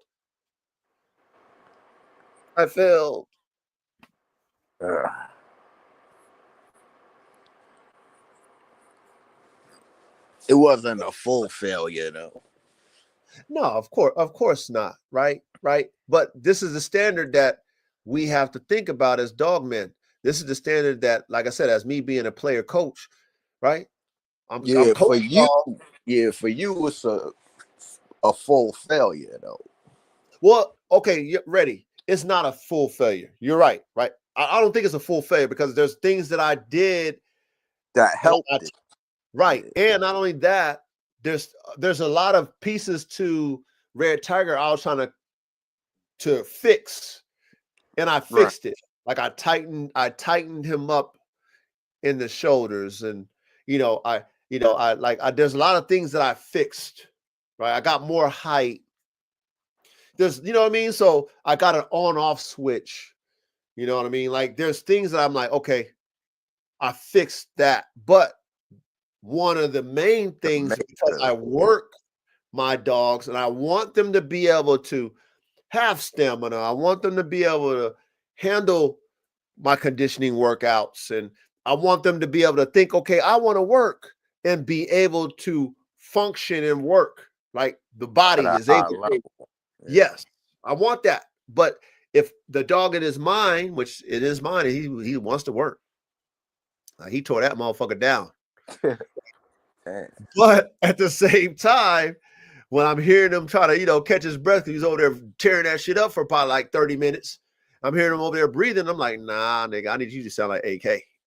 Right. That's far-fetched though. You know what I'm saying? Like it might take me about 3 generations, maybe 4 generations. Maybe I might get lucky with this one. Maybe Tigress, with her vigor, snap that shit out. See, I don't know. But again, no. Correct. And I'm not thinking about the past to create the future. You see what I'm saying? Like, I know I'm trying to create better than Red Tiger. I'm not trying to be Buff Dogs. Right. I'm not trying to copy the Rocky Mountain Bulldog. I'm trying to make something way better. Right. And just me being transparent, where most dog men will not be transparent, right? I'm letting you know, based off of my lab notes, I failed in this area, right? It's like grading the test, right? Not, you're not going to get 100% when you're dealing with any type of livestock, any type of breeding. We know this. Like K-Man said, ain't nothing going to be perfect. We know this is Dogman, right? That's why we engineers, right? We know that we're not going to get 100%, but at the same time, we're going to break that shit down to build it right back up. We're not going to give up. We're going to try to get fucking 99.9%. We're going to try to get, 98%. We're going to try to get 97%. We're going to try to get in the high 90s because we're, fucking mathematicians when it comes to these genetics. We really in here in the lab, scientists cooking dogs and being critical of our lab work. I'm going to be critical. I'm going to criticize my work. Yeah. Because if I ever have, let's say if I did produce that dog, right? And it's like 90% of the dog I want to produce, but to everybody else, they're like, wow. It doesn't stop at that dog. I'm not trying to say, okay, that's the dog. I finally produced it. No, I'm trying to, even if I produce that dog 99% perfect, I need to go 100. Level. Yeah. Yeah. It's always got to get to the next level after that, too. Like. Always. That's what makes it fun for dog men like me. That's what makes it worth it. All the sacrifice, all the blood, sweat, and dog shit, all the blood, sweat, and tears, all the money, all the everything that I put in this dog man lifestyle. When I produce dogs that are better than my greatest dogs, then I'm like, yes, I ain't fucking still. I'm still relevant. Facts. My dog mind is still on the next level, like it's on the level. I'm still inspiring others to think outside the box to make the circle. Because that's how we make great dogs. That's how we like I said, I go in your yard already, or I go in your yard chat, I go in your yard, okay, man, you got some amazing shit I ain't never seen before. Like, what the hell? You're like, coach, you know what I did? And you start breaking out your mouth, like, wow, I love that. Not knowing, I just followed this fucking blueprint from fucking 50 years ago. Yeah, right. Yeah, you're right. You don't make no new shit from 50 years ago. You showing me some stuff that I didn't think about, which makes you a genius for your recipe. Which makes me say, hey, you're not gonna hit me for copyright for copying that shit, do you? Nah, man. Go ahead and roll your dice, man. Thank you. And then guess what happens to the dogs? They get better. Shit. But this is why, right? This is why I feel like the dog world is shifting, especially when it comes to performance dogs. They are, understanding that they're going to have to get back in the lab. They might have to add an outcross or 2 or 3. They might have to keep whole litters. I stress that if you got a program and you can do this, try every dog in your litter, breed them. Try it if you can keep them. I don't care how they act. Try it. Cook them up in different ways. Experiment. If you trust the DNA that them dogs come from, cook it up and let God do the rest. Like I said, the spirit in that dog you don't control, but the DNA, you got a little bit of control in that. You believe in the DNA, let them cook, let it cook. Try it, see what you get. You'll be blown away. I'm telling you, you'll be blown away, man. And that's what makes it fun for us that really do this shit, man. Just try shit. Try it. If you can. That's how we get our best shit. The stuff that you least expect be the stuff that makes you a legendary dog, man, as far as your cook-ups, as far as certain dogs. Now, if you're talking performance, doing a job, then of course we're going to take the top performers to do the job. They're going to do the job. But we're talking about breeding. We're talking about cooking. We're talking about making dogs. We're only assisting God. You always heard me tell y'all this. We're not God in the sense of creation. There's only one God. It's the Most High God, the creator of all. We're only assisting God by putting these dogs together and breeding our livestock. We're just assisting God. This is all God's creation.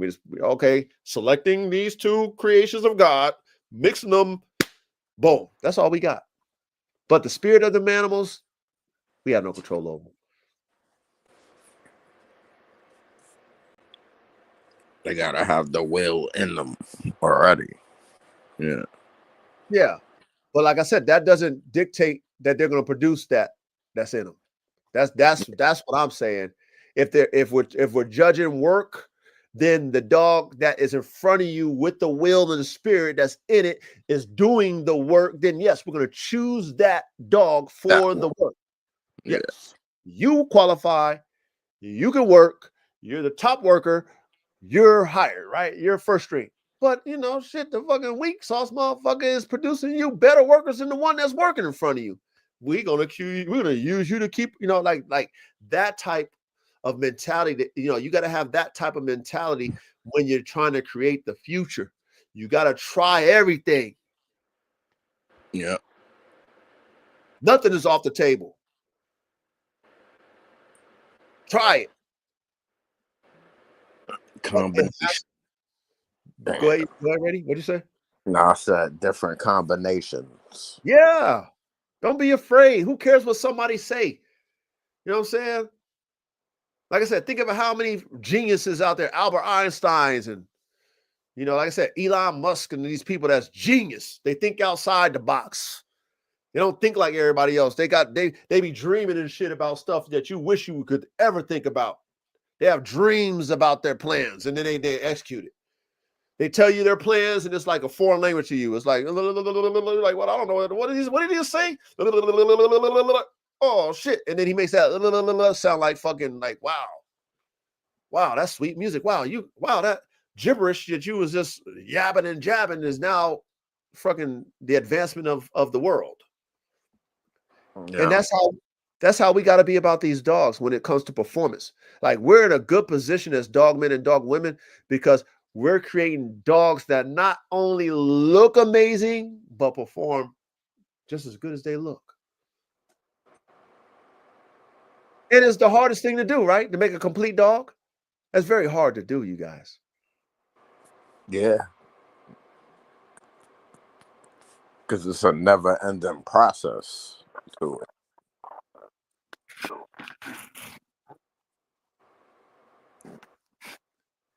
And you got to think outside the box. You got to think like as if you was a mechanic or a tuner of a race car. That's why I'm the Formula One of this shit because, if you follow Formula One racing, you got all these different race teams and they got a budget and they buy parts from each other. You probably didn't know that if you don't follow it. They buy parts from each other and shit because they got to make it fair. I could be Ferrari, right? That's my brand, right? But Honda got some shit that's killing me. He got a brake component. He got something, computer. Guess what? I can go to Honda as I'm Ferrari. Like, hey, man. Hey, how much you want for that brake system, motherfucker? Man, hey, just give me right. I can sell it to you. That's how we gotta think about our dogs, man. Yep. I got a family of dogs, whatever. I got a DNA, whatever. I got a DNA cabinet, and I've been working with this DNA cabinet for whatever, 20 years, 10 years. And I'm stale. My shit is stale. And I got another dude that I know and I respect that he got some shit, that I don't got that. I'm like, shit, man, I can get some vigor from that shit. I like that. I like that. Then me and him talking, we work a deal out, man. Here, I'll give you some of mine, you give me some of yours. Now we both benefit. Like that's how we gotta think as dog men and dog women. That's not what's really happening now. Right? What's happening now is like, oh, mine's is the best, and oh, you ain't got this from 20 years ago. They're Yours still ain't inside the box. still inside the box. But see, that box ain't even really a box because they're not even cooking up how that box was. Remember how we talked about I mentioned that horse secretariat and how they try to reproduce him with him and his, try to reproduce him with his kids and shit like that, but they could never do it. Yeah. And I was saying to y'all, like, what I would have did is I would have took the formula that produced secretariat and cooked that way. Because it was the hybrid vigor that produced him. Yeah. And him being a superior horse is him, but you can't put his spirit, you know what I'm saying? Like you can't cook up a spirit in a damn horse or any animal. All you can cook up is the body. But whatever created that vigor, that's how I would have tried to produce him again. I'm like, well, what was that vigor formula? What was the family of horses that produced him? Let me experiment with that vigor combination, that outcross combination genetically, and I'm gonna keep experiment with that so I can get that hybrid vigor to produce a freak. That's how I would have did it. But at the same time, not everybody think outside the box. Oh, I got his semen, so I'm gonna keep pumping them into these different bitches, and then well, hey, you got a freak. Then it's not guaranteed that freak is gonna produce himself. That's a fact. It's a fact. Right.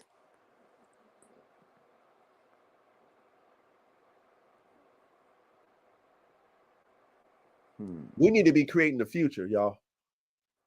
We need to embrace outside of the box. When you see dog men or dog women talking about their different cook-ups, and it might sound like, what? Don't knock they cook-ups. Don't say, why would you breed like that? Why would you breed like this? Why would you mix that? Don't do that. Don't do that dumbass shit. Think about the hackers, right? Think about all the rich people of the world today. They was the nerds. Back when I was in school, and I never treated the nerds any differently. Like I'm a good dude, man. So I never picked on the nerds and nothing like that. I was friends with everybody. But I would see how they would get picked on. And I would feel bad for them.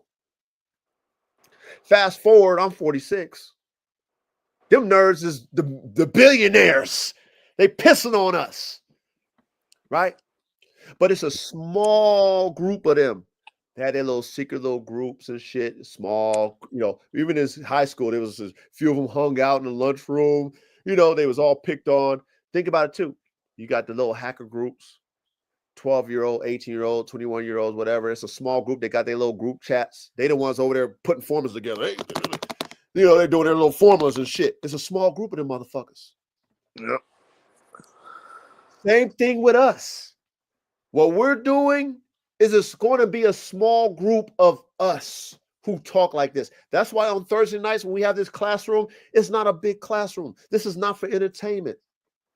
This is a classroom. This is for dogman engineers. This is for pioneer dogmen. This is for us who think outside the box, who really are trying to produce next level high performance working dogs, who respect everybody with a mind to say, what about this? Not no freestyle shit, but like, yo, this dog, that dog. I was looking at this dog, looking at the characteristics. I was researching this. They got this breed. Like real minds, real dog minds. Like that's what we about. At the same time, that's the only way we're going to advance the dogs that we're calling performance or high performance dogs, because we got to think like that. If I tell a game dog guy, right, who stuck in the past, and they're used to dogs from the 90s and whatever in the 80s, and they're talking about those dogs like they're relevant today, and that's to them they own, right? But then, like I said, I like to bring up AK. I bring AK out, and you actually get to see AK in person, right? And you got your dog, right? And then you see AK dog, and you just say you got a superior dog, whatever, 45 pound, whatever, right? Whatever, you're a superior dog. It's a good dog. I'm not knocking it. Wow, superior. But then you see an AK, and you ain't never seen in your fucking life, and you see how big, fast, and strong that damn dog is, and intense that dog is, and that your dog is doing all this acrobatic shit at his lightweight, and then this 112-pound dog doing the same shit, but even jumping higher, faster, stronger. You're gonna be like, yo, where did you get that? Yo, imagine if the person that created AK was thinking like the people of those, let's say the game dog thinkers of today is thinking of old ass dog. Imagine I would never have a dog like AK, and you would never ever see one where you would be like, yo, where did you get that? How the fuck? I never thought. I ain't never thought.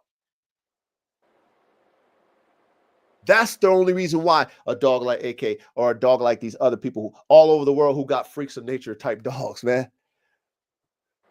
That's the only way we get to see dogs, because there's dog men and dog women who think like that, who might have that superior 45-pound game dog, but like, yo, I want one bigger, faster, and stronger.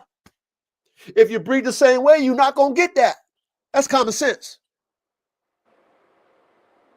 But if I go in my lab, I go and collaborate with other dog men, I go see what they got going on. I'm like, shit, man, I need that vigor. Oh, damn, you got, you know what I mean? Your dog's a little bit bigger. Let me add that shit there. Okay, damn, I got some bigger dogs.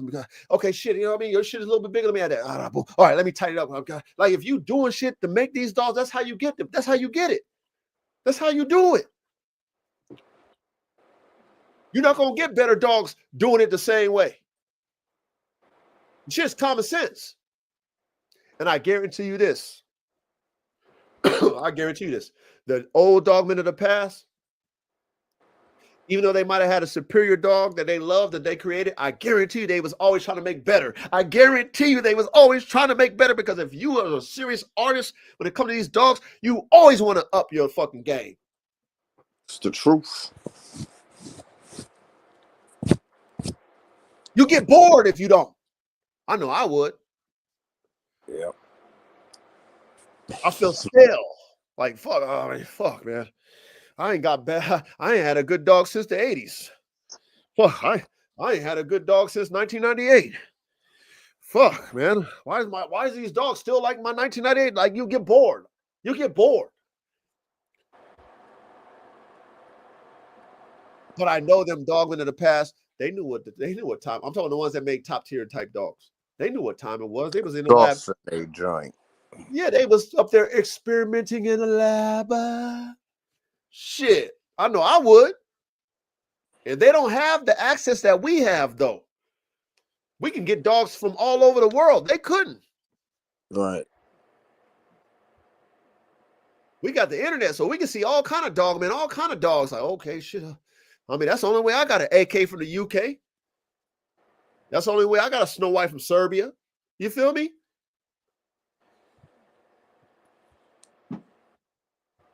So we're in a very good position, you guys,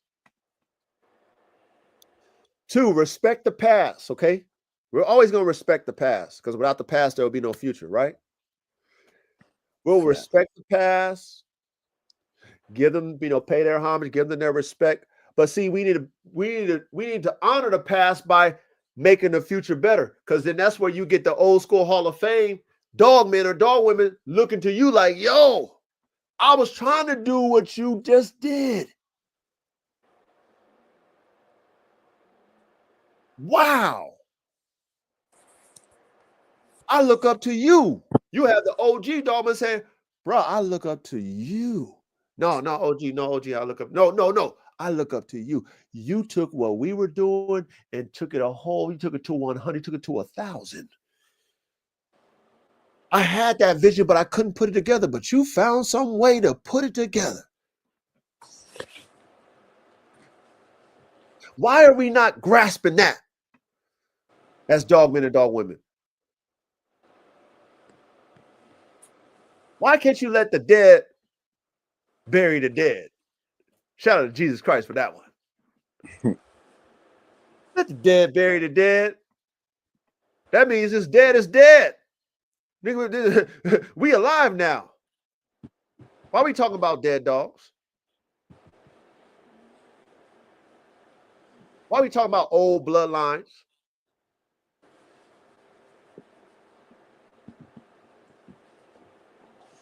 Why are we talking about old dogs? What they used to do, what they used to could do and shit, and trying to compare your dogs to that? Why are we not talking about what your dogs are doing now? And then based off what your dogs are doing now, what are they going to do in the future? How come we not talking like that? That confuses me. Yeah, me too. Shit.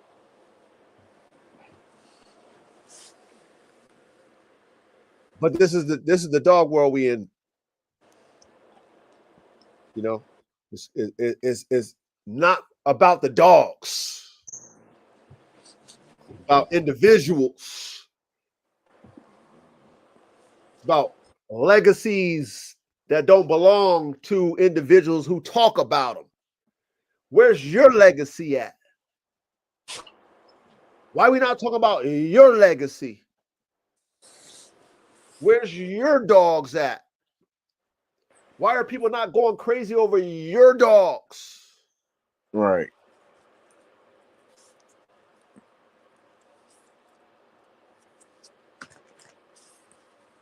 You're stuck in the one dimension. Stuck, ready? Stuck.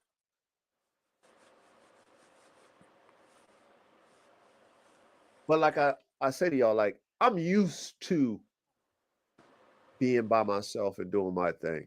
I'm used to being in the lab and being the only one in the classroom. Nobody want to work, right? Nobody want to put in the work and more work 3 times. Nobody want to study. They don't want to study. They want that shit microwaved. You know what I mean? They just want to come in the game, buy a dog, do a breeding, and have the best dogs. Yeah, right. It don't work that way. It does not fucking work that way. Nope. Sounds good though when you talk about it, don't it? Sounds real good. Oh yeah, I bought this dog. I did this breeding, and I'm the best in the game. Yeah, I got the best dog. Sounds real good, but it don't work that way at all. Hate to burst your bubble. Hate to tell you the truth. But you know, you in my classroom, that's what we do, man. We ain't hiding shit over here. Because, like I said, I want us to raise the bar. I say us, all of us. You know what I'm saying? I don't just want to be like, oh shit, coach, you got the best dogs. Yeah, I'm only one with the best dogs. No, I want us all to have the best dogs. Because, like I mentioned before, when I run out of room and I hit a wall, I would love to holler at, you know, my fellow engineers, dogman, top tier dogman engineers, and be like, yo, I need some of that vigor. I'm running into a wall. I've been peeping your fucking program. I love it. You remind me of myself. You have a fucking great dog mind. I love the cook. What did you do? Oh, wow. I didn't even think of that. Can I get some of that? How much you want for that? Give me that. I'll be on that Chris Brown. Give me that.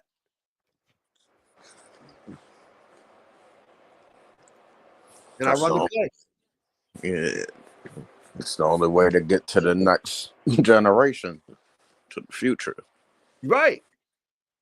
But if the gene pool is sloppy, if there's not, you know, other Elon Musk type dog men who think outside the box to create the circle, then I'm limited to what else I can get.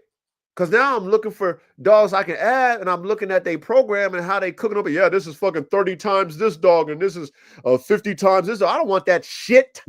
Yes, the backwards. I don't want that bullshit. You ain't got no vigor in that shit. I don't want that shit. I need vigor. You ain't got no vigor in that shit. You don't know how to cook it up. But if you don't know no better, then I mean, you might buy some bullshit like that. You might buy it, but I know better than that. I ain't buying that shit either. But see, not most people. Most people don't think like us. Ready? I mean, ready. We've been talking this shit for many moons now. Ready? You know what I'm saying? We study dog men and dog women, other countries, and how they cook up dogs. Like, I mean, shit, you put me on to so many different variants. I mean, you put me on to the different variants of the Dobermans and the Doberman pictures and all kind of shit. So you study the dog concepts. You study dog formulas. Most people don't do that.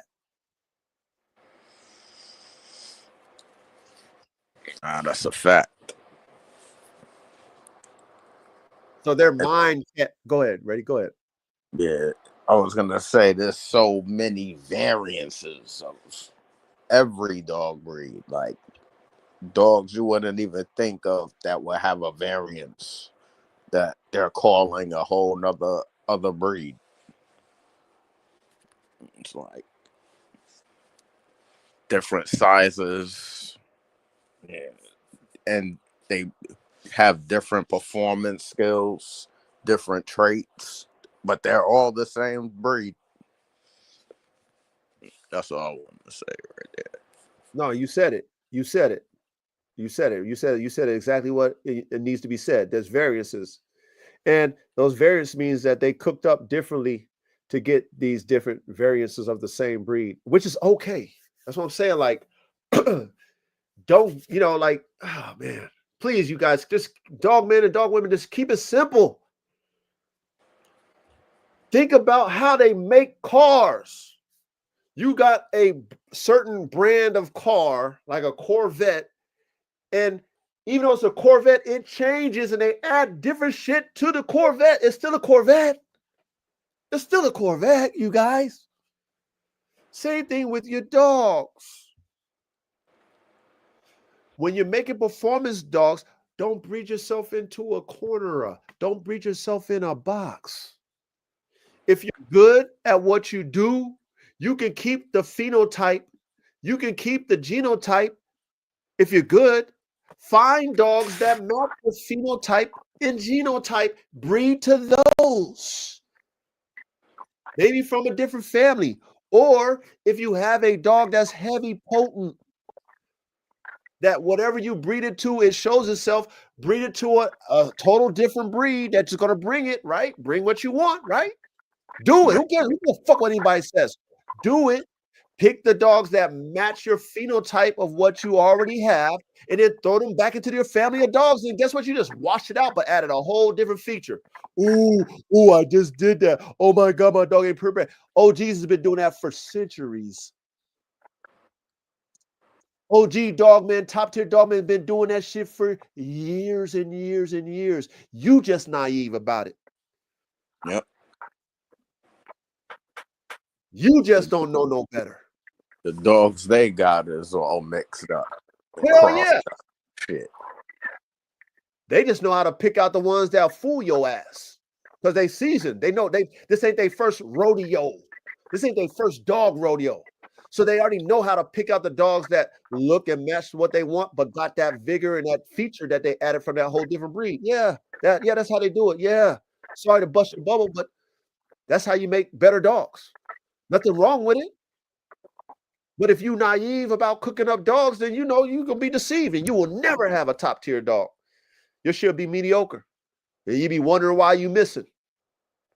Oh man, oh shit, I just took this blood and that blood, and they told me this blood. Nah, man, that ain't how they doing it.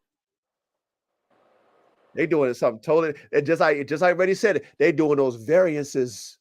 They're just not telling you because they don't want you to know what they know. But over here, we engineers, we in that special chat where the hackers go. Only a few of us is in there, and we sharing shit. We sharing fucking formulas and shit. Try this. Have you ever tried to do this? We're not saying, oh no, fuck that. No, oh wow, what you did that? Oh, let me try it. That's what we doing.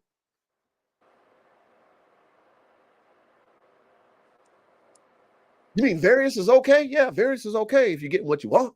Yeah, it's okay. That's fine. You mean I could take that? Yeah, do that. Who am I to tell you you can't do that? Bro, the formula is only this way. Your formula can only be this way. If you do it like that, it's not going to be the formula. No, the formula is your formula. It's yours. Yeah. Don't let them try to gatekeep you out of what you want to do. Facts. Facts. I was watching the news and Donald Trump announced we had the Air Force on. I guess they made some fucking crazy super fucking jet. Some crazy shit. Next level shit nobody in the world has. You think they made that shit thinking in a box? Hell no.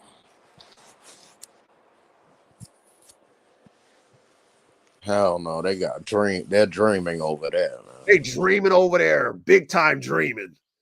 They fucking up a lot of shit. They blowing up a lot of planes over there. They blowing up a lot of engines over there. You know what I'm saying? They doing all kind of experiments, fucking shit up, but they got a budget and they dreaming. Yeah. They dreaming because they got the budget to experiment and try shit. Now they got a super fucking jet that nobody in the world has. They can't even show you it because it's so top secret, so next level. Why are we not thinking like that with these dogs? Because they don't want to have fun no more. It's done. The fun is over. They just want to have it right there in their face. Like, but how they can you think have it in your face when they it's got old already? You feel me? Like, what do you got in your face when that shit's old? The fuck you got? stale newspapers. Stale bread, stale crackers. You know what I'm saying? Stale crackers. We got to stop that, dog men and dog women. Like, you're never gonna elevate. You're never gonna make your lines better.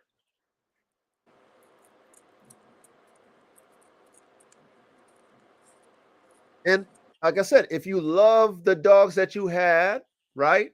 This is how you make those retros. You know, you bring the retros back, add the different colors to it, like the Jordans and all that shit. You collect straws on your fucking top tier males. You bring them back with the vigor, though. You don't bring them back the same. The retros ain't the same. They add different colors to them. You know how they do the retros with the shoes? Yep. They add variants to the old school shit. They don't give them all the same. They got the variants to the shit. You know what I'm saying? Maybe those Jordan 1s was, they wasn't as strong as, with the material. So now they put the new age material on those Jordan 1s and shit now. Right. You got the patent leather on there now. Now you got the suede on there now. Still look like a Jordan 1, but it got a variant, like what you was talking about already.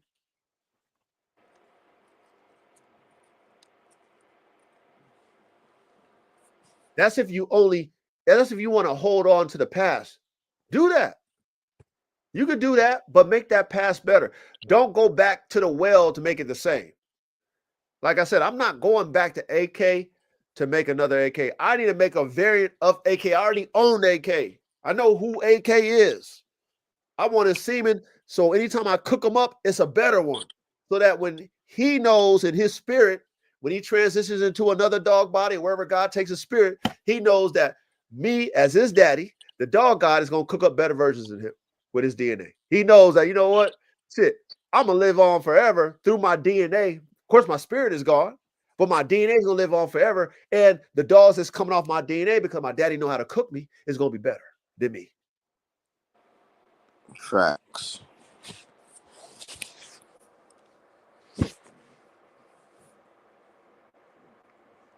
Oh, Python Don said some real shit. He said, going your own way comes with accountability and responsibility. Most people just want the clout. Facts. Yeah, that's a lot of facts right there. Facts. And to be honest, the glory really, the glory for us is accomplishing what we set out to accomplish in our lab notes.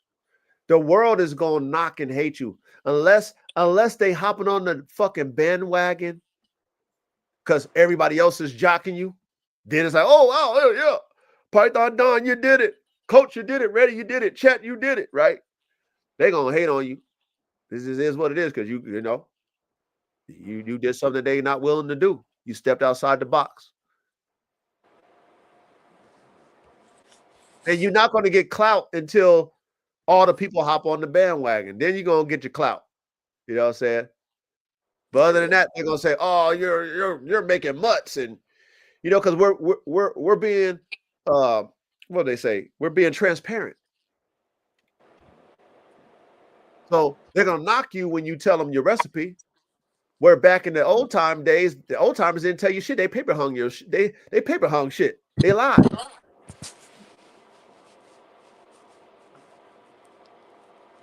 But over here in the classroom, we talk about formulas.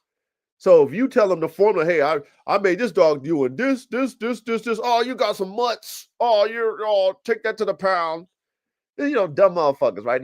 The dummies that will never qualify for the class, right? They would never get a scholarship. You know what I'm saying? They would never have a PhD in dog creation, in dog breeding. You know what I'm saying? They would never get selected. They would never study to even figure it out. They would never experiment. Those would be the ones that's commenting and saying that dumbass shit. Yep.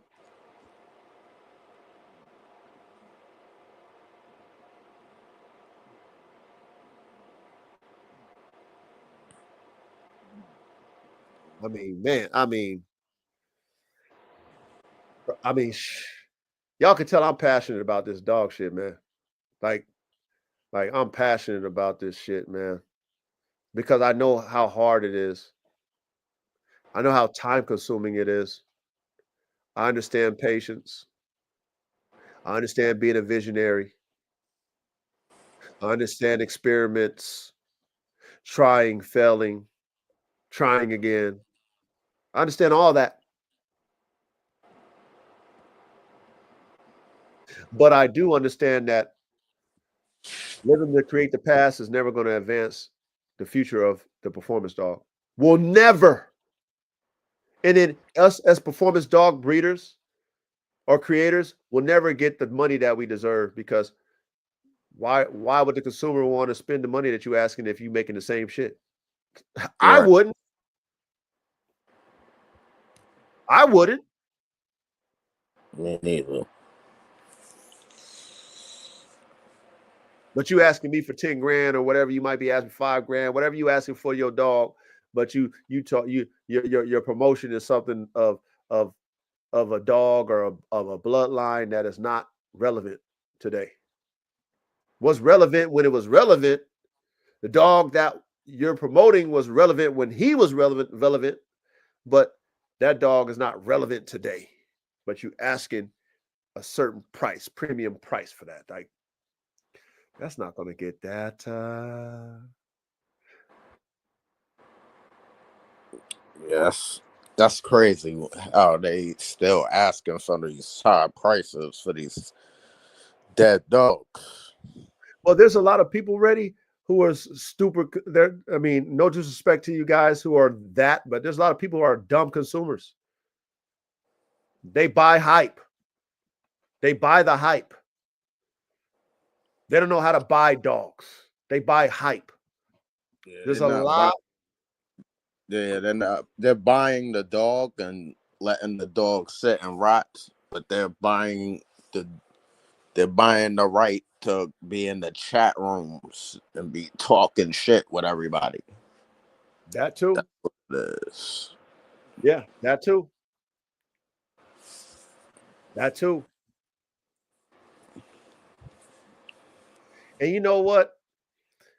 I say this to anybody who buys a dog from me or gets a dog from me, because I've interacted with so many different dog personalities, because I've dealt with a lot of different dogs.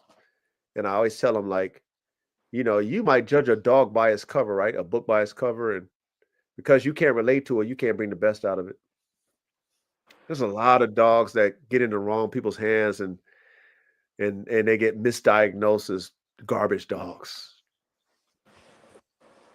Because there's people who are dog owners that shouldn't own those type dogs. And dogs have feelings and emotions and brains.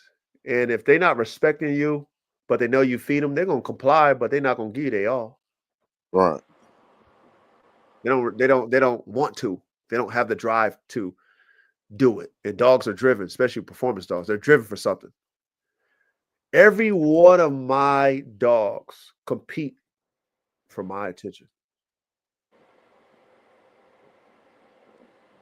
They're driven for it. Now, I'm not a, super touchy-feely. I'm not a fur mom, pet dad type energy. I'm an even authoritarian type energy with my dog. But they know I care. Right? They know I care, but I deal with them in a very even energy. But the whole time, I know their capabilities and I'm developing them slowly so that that dog can comprehend what I want in the end of the day, at the end of the day, right? With the dogs, right? So we're producing these type dogs, and a lot of people throw dogs in the trash that are top tier. Yeah.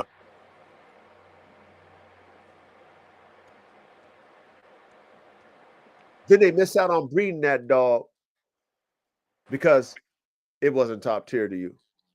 And like I said, it grows up into a consumer's hand or somebody, your homeboy you gave it to, and you see it 2 years later, and you're like, damn, that dog is better than the dog that I kept. Like that shit happens to dogmen all the time. Or you bring your dog over there, right, to go play, and the dog you sold to your homeboy, who's not as a top tier dog man as you, his dog is dominating your dog. You're like, how the fuck? And all his dog does is play with the kids and is a family dog, but his dog is dominating your dog.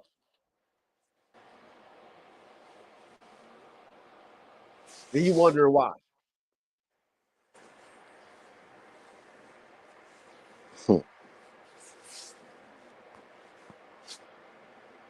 But anyway, Yeah, we need you're lucky to be able to keep that litter. right, caveman.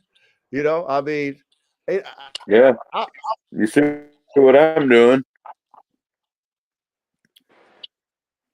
no, I respect what you're doing, man.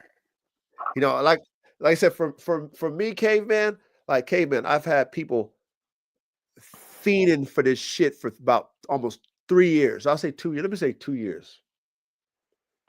Fiending for it. Now, we're gonna say the economy is what it is, but I mean, give me a break, man. You had y'all had 2 years, man. 2 years. Everybody got money. That got money. 2 years. I mean, come on, man. Like y'all ain't ready yet. Y'all ain't got your money right yet. Like, serious? Fine. I understand.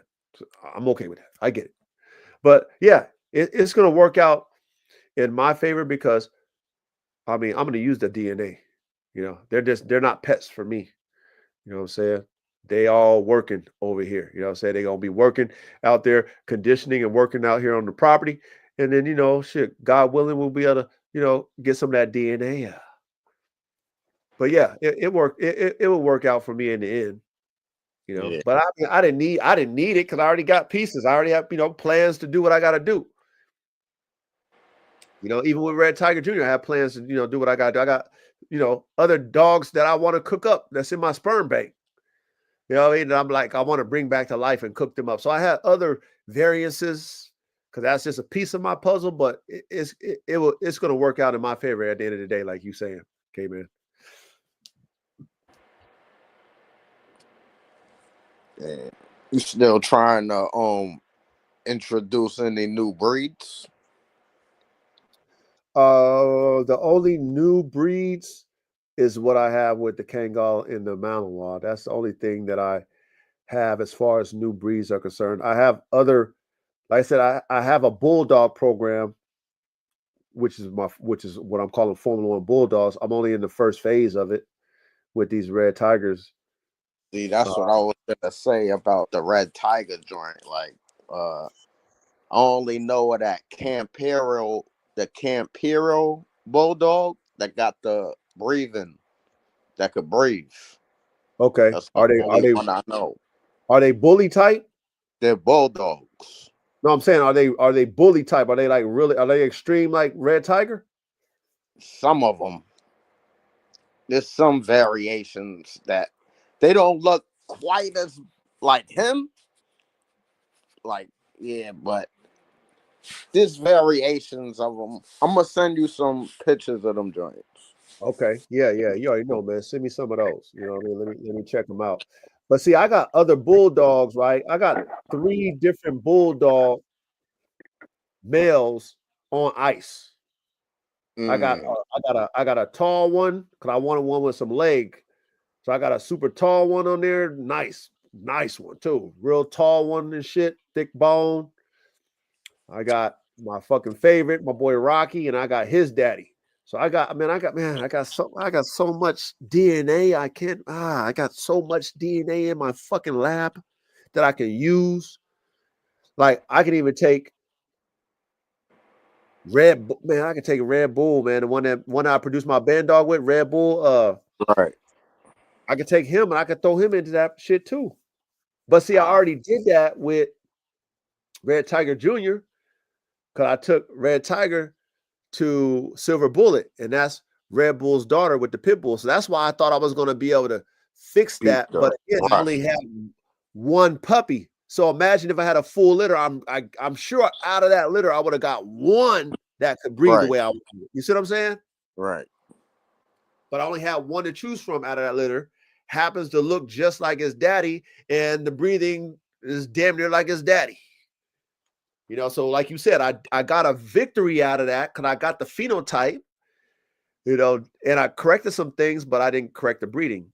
But at the same time, I knew, like we talk about patience, right? I got to have patience in this shit. So, I mean, yeah, I'm not mad at it. You know what I mean? I would love to swing, you know, home run the first at bat, but come on, we got to be realistic, right? Yep. Might not be junior, might be junior. Correct. Might be the second, might be the third, might be the fourth. You know, I might have to, you know, sacrifice my phenotype to correct the breeding, and then maybe get blessed enough to cook up some other dogs with, you know, with these other ones, or you know, the ones that I just, you know, I'm deciding to, you know, keep in the lab, you know, they might they might be the ones. Then I might, you know, take Junior to one of the females I got over here. Maybe that might do it. Or maybe I might have to take those bulldogs out the lab and cook them into these females that can breathe, and then maybe take that to Red Tiger. Or, you know, I mean, it's mad different options there. and it goes back to what we were talking about with the patients. You know what I Are mean? you trying to keep the underbite? Are you trying to keep that muzzle type, or just the bulliness? I don't really care. I don't really care too much about the muzzle type. For example, one of the males that went to Georgia, he had a scissor bite, which is fucking amazing. That shit's crazy. But I mean, I guess it does happen. But I don't care if they have an underbite or scissor bite. I just want that breathing to be clear, and I want that drive to be at a high level, which is already there, to where if I'm working them the way I like to work my dogs, when they're cooling themselves off, I don't want no abstractions. I want that shit. That's what I want to hear. You know what I'm saying? That's it. Yeah, you need a female with a muzzle like a Boerboel type, that wide, big nostrils with a little more link to it, so you don't have that dysplasia in there. When I show y'all, when I finally show you guys Red Tiger, you gonna see like Red Tiger. He don't got that. He got the muzzle like his mom. Like his phenotype is the shit, but it's that neck. He got a thick ass neck like his dad. That's why I think it's like that neck and how that muscle is into that neck, and maybe how that the way the head is, and then how the throat to the esophagus is. So he's built. He's built. Yeah, air when he's panting, it doesn't open up. It doesn't open up to let the air in smoothly like that. You know what I'm saying? A little blockage. But it's like that. It's not. You feel me? Yeah, it's heavy. Yeah. Yes, it's that muscle. It's like he's got a Killing thick, himself a little bit. yeah, it's like he's just got a thick ass neck. It's like I said, those bully types, that's something that anybody who has bully type bulldogs or even bully type dogs, you got them super muscular type dogs in the neck. That's where you deal with that breathing shit. Like even with my dog Jaws, my pit bull, he has a real muscular neck and shit. So he can breathe, but his breathing wasn't like Shaka's. Mm.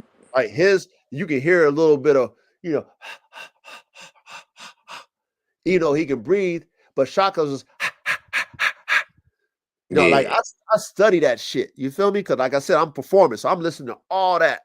I'm paying attention to everything. So when I hear that breathing, and I hear like a little bit of just a little blockage, nothing crazy, but the dogs with the super muscular ass necks and shit, their breathing is not as fluid and clear as the ones who got not as much muscle in their neck. I hear you. Yeah, So, that would explain why our hounds and working dogs don't have extreme features. yeah, it makes sense. I get it. You know, I had to experience it myself, but I've heard it from other dogmen. And now that I have had multiple dogs, I've done seen them. I've done seen the ones with, that has those extreme features that everybody's oohing and on about, and I can see how, okay, yeah, it looks great, but for performance, it doesn't work well for performance, at all. People like those short muzzles and blocky, blocky muzzles and shit like that. That's cool for aesthetics, but it's not that great for performance because when I guess with the bulldog, when you push that muzzle in, all that skin is going back to the throat. All the skin to the muzzle in the mouth. Think about your mouth, right? All that is getting pushed back into the throat. Right. Yeah, that's horrible. And so you getting that look. Sounds like you need to throw a Great Dane frame underneath them. Tighter. The frame is not the frame. It's the neck. That's why I said it's like that's the dance that I'm playing with because I like that look, but how can I get the look to have the performance? That's going to be my mission for my bulldog, which is the Formula One bulldog, is to get a red tigerish looking dog to perform like a pit bull, breathe, perform, had a head and muscle, but then can breathe and stamina like a pit bull. Like that's going to be my song and a dance, my mission for my Formula One bulldogs. It's going to take me a while, I'm sure. But at the same time, you might have to throw them back into a But box. it sounds like eventually. Go ahead. Sounds like in the end, though, you got to lighten that up so it's not so extreme. Thin out that neck a little. You know what I mean? So yeah, it's probably going to be the neck. it's like you got to compromise. Yeah, you might have to thin the neck out a little bit. Put some boxer in there and bring them back. Hey, man, when I tell you that, like, Red Tiger and his brother, them motherfuckers was fast. They was big and extreme, but they was fast. They was agile. The two faults, no on-off switch, and can't breathe. But them dogs is running fast. They jumping like crazy. They got drive through the roof. But, the body wasn't built for that level of performance. Like their engine and then their computer, the dogs wasn't built as far as their lungs, their nares, and their breathing capacity in the throat it wasn't comparable for their motor. So it was like an incomplete dog. But they were just built for a look. Correct. But got a motor of a fucking driven pit bull. Yeah. And big but agile. Like, imagine a wide ass dog, like an NFL linebacker, man, fast, like a defensive end. That's Yeah, how they was performing. But when you can't cool like a yourself off, bulldog's supposed to be. yeah. But if you can't cool yourself Yeah. off, and you know how the dogs sweat, they sweat through their panting. If you can't cool that motor off, you blowing that shit up. Yeah, Period. you gonna die. Yeah. You done. And that's exactly what happened to them. And Big Bertha. You the same way. That white bulldog I had, she was the same way. Bitch got a motor. But cooling herself off? No, no, no. And she had that thick ass muscular neck too.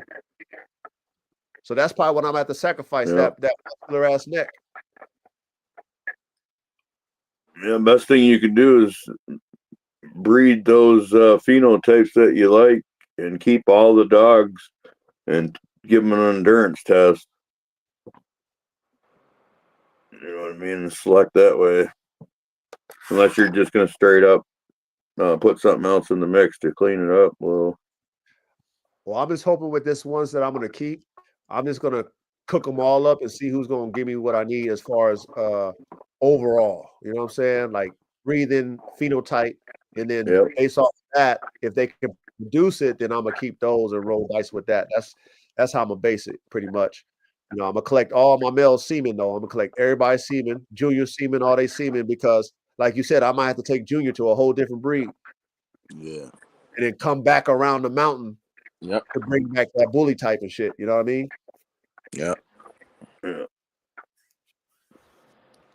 But that's How gonna big take me are those pups? How big are the puppies? Yeah. They're like 10 weeks or something. They're like I think they're like going on 14 weeks now. Oh man. Oh, okay. Yeah, they're going on 14 I was weeks. trying to figure out. I was gonna try to go by weight of my puppies and kind of estimate, you know, how big they're gonna be. So I was just like asking for a reference because you know how big yours are gonna be, right? Yeah, I always go off of just the frame. That's always Well, I my mean, dog. I do too. Yeah, I kind of estimate too. Pretty much get it, but Yeah, that's how I do it because all yeah, my I was dogs. just wondering All when my I weighed dogs' my frames are pups. Yeah, so I can tell like who's gonna have the leg, who's gonna have the rears, who's gonna have the chest spread, who I can always tell just by their frame. And then based off of that, that's how they turn out. Now weight wise, I don't let my dogs be heavy. Like, you know what I'm saying? Like I keep my dogs tight like an athlete. yeah, I seen them. Yeah, I seen them. That's So yeah. I don't allow them to have that type of weight on them. So, I don't know what my dogs could weigh. The only times I've ever let my dogs, get heavy is when I had them double XL bullies and shit, Profit and Goat. Then I used to let them free feed and them jokers got stupid heavy. But I stopped that. You know what I mean? I stopped because I didn't like the way it looked. So if I let AK, imagine this, if I let AK eat the way he want to eat, he'll be way more than 112. Yeah. Yeah, those fake numbers don't matter to me. Fit numbers. Correct. Like what your That's dog how working with. Yeah. Yeah, you can chop his nuts up, put him on the couch and feed him table scraps, and he'll be damn near double the weight he should be. Yeah. he be looking like the Hulk. No Yep. disrespect to you, Marvin. Yeah, you can even give him some steroids and supplements and inject his muscles and whatnot. No, I weighed my puppies. I figured you might know, like that particular breeding. I didn't know if you knew, like exactly how big. Going by the family, the pups were going to be and what they weighed. Say like at 8 weeks. Because there's so many variants on mine, so I couldn't say like, okay, Right. based off of Red Tiger or based off of Tigress, these puppies are going to be this. Like, nah, they all different type dogs. And Right. I don't know every dog that's in Tigress's DNA. Like I see, like I got pictures of Yeah. Tigress pedigree, and I can see like Yeah, some of the that's where I'm at too. Yep. I'm going by the parents not knowing, you know what I mean, a lot about the background right. So you know, of the Grandparents. female, especially. Yep. Yep. The stud I know about, but the female I don't. So there's much.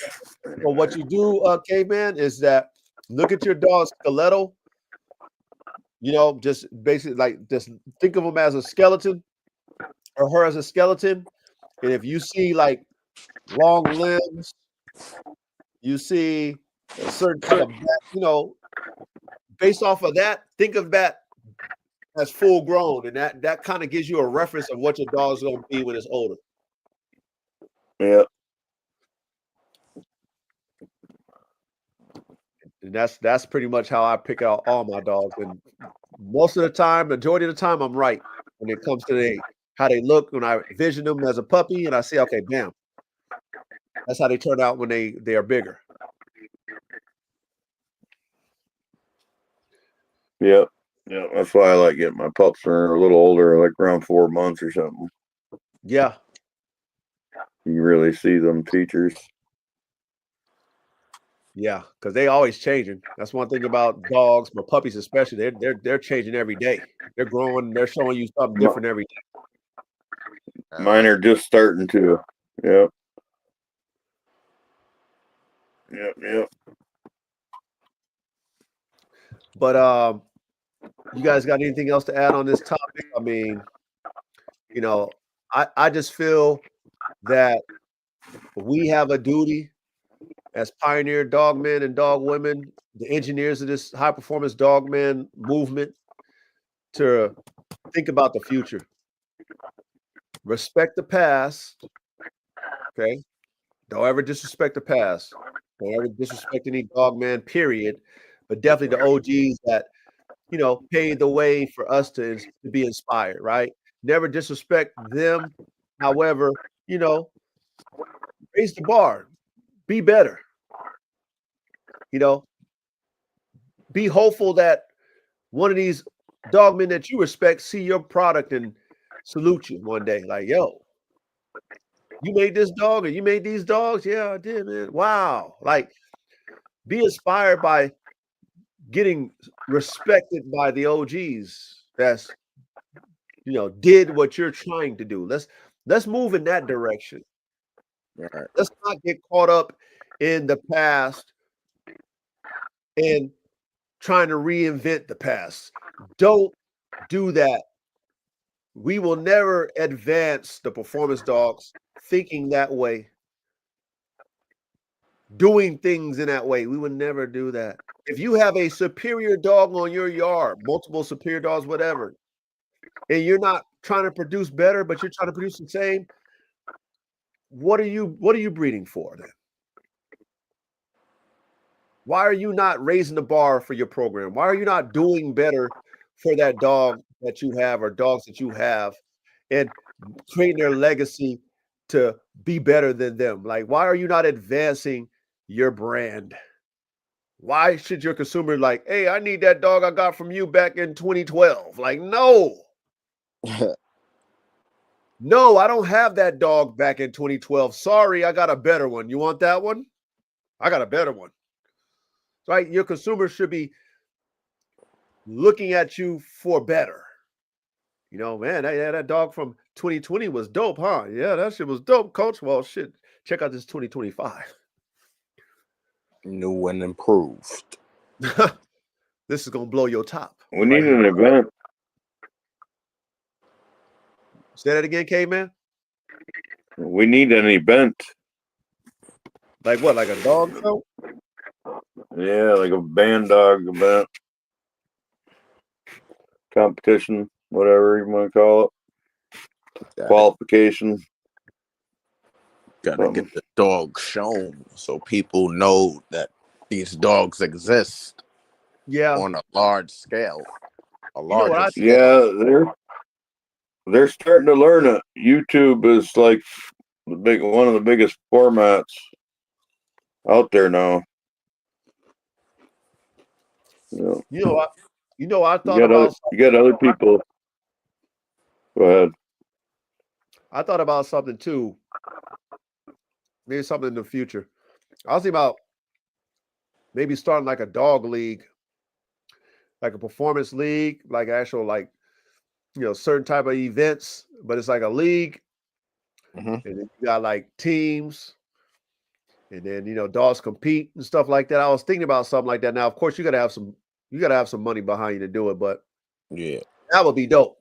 Like a dog league where your Yeah. dogs are competing and stuff like that, and what I mean, and put to the test type shit. And it's organized.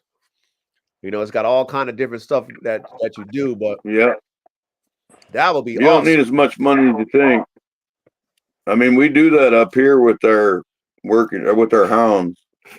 All you need is somebody with some property, and mainly you need the attendance. But I mean, we go to people's bass pond, put a cable across it, put a coon in a cage, and have the dogs jump out of a box and chase the coon across the cage, and take the greyhounds out to somebody's field, mow a pass. Get together with the beagles, run rabbits and stuff. It's more of having a lot of people. Right? Yeah, like you would need a Yep. real cold ass marketing campaign. You would need to be able to have it at different states because not everybody can go to the same spot. Like, that's what I was thinking about. Like something where it's like it's a league. So, you got different Like cities. Fight Club. Yeah. Yeah, we need to get some houndsmen on here to. Yeah, I mean, this is done all the time with working dogs. It's not as elite and as clicky and all that as the protection sports. Unmovable. I mean, we could do the same thing with these dogs. Yeah. Well, hey, maybe God willing, we'll be able to organize something like that in the future. Word. That'd be awesome. Yeah. But at the Yeah, same I time, got one of the clan here in Michigan from our other chat group. I mean, you could, like you said, get have districts or whatever and divisions and nationals that they do the same with hounds. You got your little clubs, and then the winners from there go to the next level, just like a basketball team or something. yeah, Yeah. that'd be awesome. Right on up to the world hunt. All it takes is like-minded individuals to concoct stuff like that. You know what I'm saying? So I'm saying. Yeah, but it helped to have somebody that had a pen full of hogs. Shit, all you gotta do is go to Texas. Shit, get your own hogs. Yeah, or Georgia. Well, that's what I mean.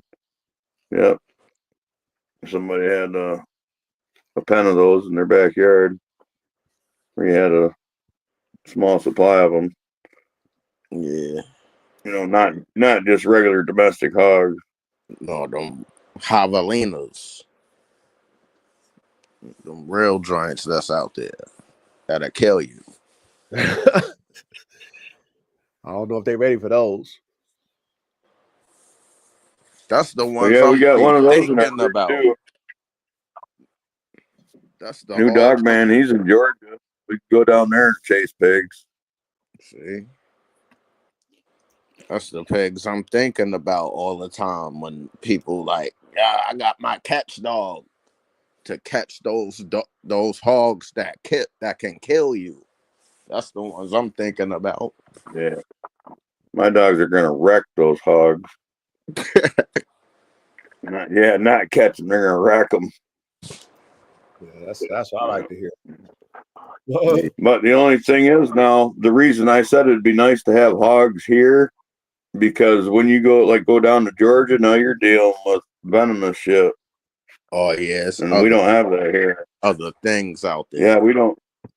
Right, the insects and snakes and shit. We don't have that here. Too cold. Yeah, we have that here. We have that here. We got a lot of rattlesnakes out here where I'm at. Yeah. But you know what? I respect the rattlesnake because see, the rattlesnake, he don't want no, or he or she don't want no problem. So unless you just run up on their ass and shit, they know how to maneuver without being seen and shit. Yeah. Yeah, and they do try to get away from you if they can. Yeah, And I they'll respect. let you I did know. a pipeline in I did a pipeline in Pennsylvania, and it's all mountains, rocks, and the snakes love those rocks, especially from the busted up right away. And I run into them all the time. In fact, if you look at my old Facebook, I'm holding up about a 6-footer, about the size of my wrist, on a stick. That's from there. Oh yeah, they're harmless Yeah, unless you accidentally sit on one. yeah. Like I said, there's so many of them out here. When I first moved out here, my damn dog got bit by a damn teenage rattlesnake. They don't know how to control their venom and stuff, so they fucked him Yeah. up pretty bad. But I got, was able to, $2,000 later get him back to right. But as I'm, being out here and I've come across some some crazy size ones, some big ass ones, and I'm seeing them and they see you and they're like, "Are you gonna try to kill me?" They got that look on their face like, "Are you gonna fuck with me?" And if not, then I'm just gonna turn around and go the other way. So once I figured out that type of energy, it's like there's no way I'm gonna kill every one of them damn rattlesnakes out here. As long as they go about their way, they're not gonna be just popping up on you. And then, like I said, they at least out here, they try their best to make sure that you don't see them. They'll come out in the morning, maybe move in the evening, but it's very rare that you just catch them slipping and shit like that. And when you do, they looking at you like, don't kill me. Mm. You know what I mean? Plus, we got them king snakes. So them king snakes, they love them rattlesnakes. Snakes that eat other snakes. Yeah. So, I when I first moved out here, I was killing, I was up there, doing what most people do, killing snakes. It was like, bro, why am I gonna kill them? They ain't doing shit. Plus, they probably killing the rats and all the other shit up here. So it's like, I ain't gonna kill you guys. As long as you ain't bite my dogs, we cool, man. Nah, they got this other shit. Cane toads. You know about those? What's that? A cane toad? That's the venom. That's a poisonous toad. If your dog eats it, it secretes this toxic ooze that come out its skin, and it'll kill your dog or any animal that picks it up in its mouth. Oh, And if that joint gets in your pool, yeah, the pool's done. Matt, like if you get in there, you're done. what? If some of that gets in your mouth, you're dead. What Anything the fuck? they inhabit is like it messes all that stuff up. It taints everything. Damn. And they got them in Florida heavy. And they look for little pools so they could just have their babies in them and just spread out. Them joints got good. they invasive in Florida. Wow. That makes me look at freaking where I'm at because we got a lot of frogs and shit. I'm like, please don't let none of them damn frogs be like that. Yeah, don't let them shits come around. If you see them shits, they want you to kill them shits. They'll let you kill them shits. Send me a damn, you're ready. DM me that shit. Ready? Let me see what one of them motherfuckers look like. Yeah, I I got could be you. like, we got some of those out here in California. You know what I mean? And I was like, Yeah, them shits is bad, man. Well, man, we done. Anything else y'all want to add to this topic, man? Because I like I said, we need to be worried about the future, man. Salute the past, but leave the past where the past belong. Let the OGs and let the dogs of the past rest in peace. And let's create the dogs of today. Let's create the dogs for the future. And let's talk like that. Let's talk, let's talk ideas, and let's be inspired by what we try to do with our dogs, and how we're going to make them better. You know what I'm saying? How we're going to correct certain things, and don't be afraid to share your ideas, because nothing is stupid. Nothing is like, oh, that's dumb. Oh, why would you do that? Like let's not think like that. Let's think outside the box to make the circle, which that's going to be the topic next week. Yeah. But yeah, anything else y'all want to add before we close out? Nah. I'm good. Hey, salute to the classroom. Salute to everybody in the chat for showing up. My man, let's see, make sure I got it right. Old World, Kenny Corso. Like I said, no disrespect, man. Thank you for showing up. Hopefully, you got some good dog talk tonight. If not, go back. This is number 79, so we got 78 more that you can go, down and listen to. But salute to the classroom, man. You know what I mean? This is what we're here to do. Learn. This is what we're here to do. Elevate. Where nothing is out of bounds when it comes to ideas. But I mean, if you make some shit that's fucked up, then you better scrap it and throw it in the trash. But Right. we're not gonna knock your ideas, though. You feel what I'm saying? Because you might have a cook up that we've never thought about, and it could produce some superior dogs from it. So you guys stay inspired. But Only one man, way to find out. right? That's the only way. Man, it's in the lab. Cook it. Let me know. Show me. Show us. Let's do it. But like I said, leave the past in the past, man. Let the dead bury the dead. Salute the OGs, but we should be trying to be better than the OGs. We should try to make better dogs than what we ever produced before in our lab, or what other people have produced. That's what we should be trying to do. And if you're not, then guess what? Fucking hang it up. Okay? Hang the shit up. Griselda, Candy Corso, salute. Big Bill, salute. Island, all y'all, man. Elevated Kennels, all y'all, man. Much love and respect. We are out. Salute, y'all. Salute, chat. All right. Next week, y'all. Next week, we back. Good night, everybody. Peace. Good night. Peace.